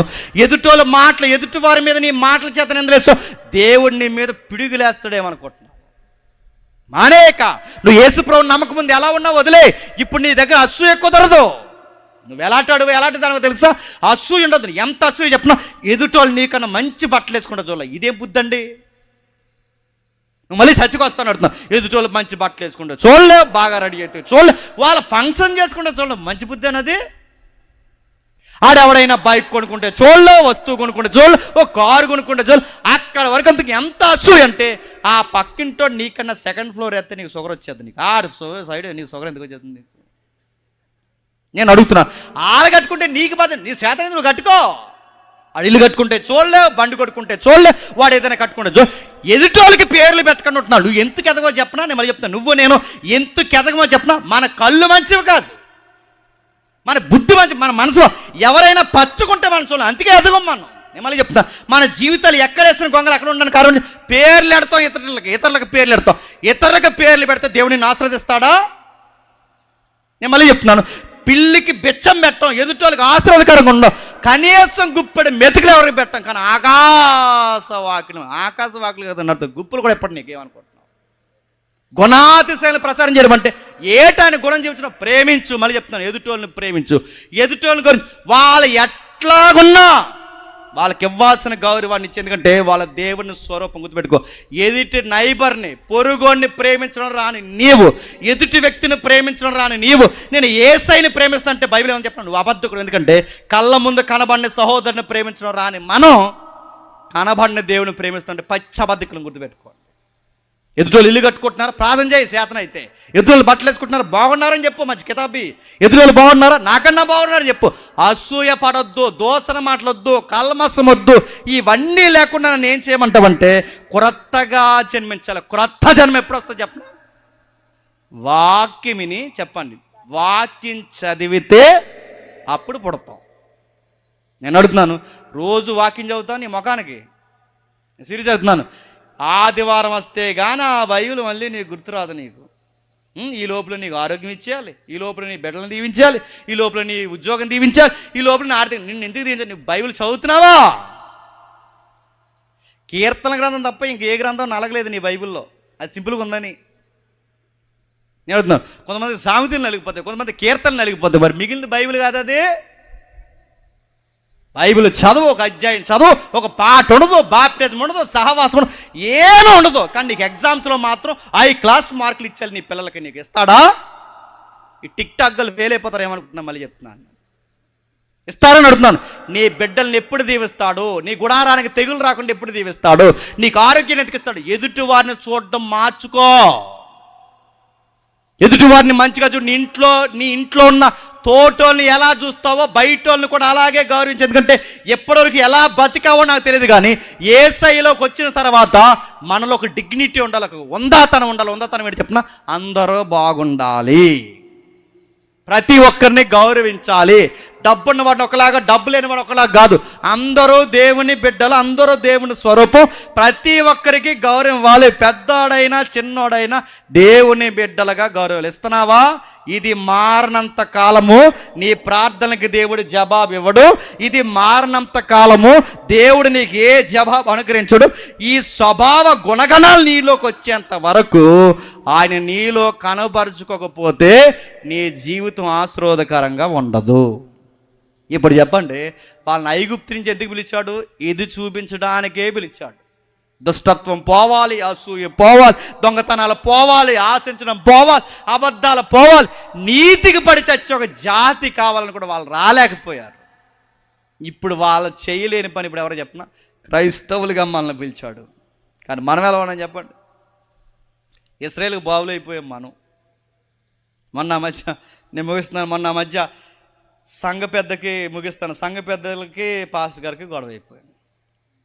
దేనికి గొడవ అయిపోయింది? కేక్ ముక్క కోసం. క్రిస్మస్లో కేక్ ముక్కల కోసం గొడవ అంటే ఈ పాస్టర్ గారు ఇటువైపు ఉన్న పెద్దలకు ముందెట్టాడు, ఇటువైపు పెద్దలకు పెట్టలేదండి. అంటే ఇటువైపు ఉన్న పెద్దలు పెట్టాడని ఇటువైపు ఉన్న పెద్దలు దిగెళ్ళిపోయారు. ఎందుకు? ముందాలు పెట్టాడని. కేకు ముక్కల కోసం కోపం ఎత్తారంటే మిమ్మల్ని పెద్దలు అంటారా? మిమ్మల్ని కేక్ ముక్కల కోసం కోపం వస్తారు, పాంప్లెట్ల మీద కోపం ఇస్తారు, పాంప్లెట్ మీద పేరు కోపం. మీరు పెద్దలా నడుతున్నాను. ఇలాంటి గుణగణాలు, అసూయలు, హెచ్చు తగ్గులు ఉంటే యేసు ప్రభుని సంఘాలుగా మనం బయటకు చూపించగలమా? వాళ్ళని పొగిడితే ఎవరు? వాళ్ళు మన బ్రదర్స్ కదా. వీళ్ళు పొగిడితే ఎవరు? వీళ్ళు మన బ్రదర్స్ కదా. ఈ చెల్లెళ్ళు పాటలు పడితే వీళ్ళు మన చెల్లెలు కదా. ఈ తల్లులు పాటలు పడితే వీళ్ళు మన తల్లులు కదా. ఈ తండ్రులు బాగా మాడితే వీళ్ళు మన వీళ్ళందరూ మనం అనుకోలేమని. ఆ బుద్ధి ఎందుకు రావట్లేదు నీకు? కొత్తగా జన్మించలేదు కనుక మళ్ళీ చెప్తున్నాను.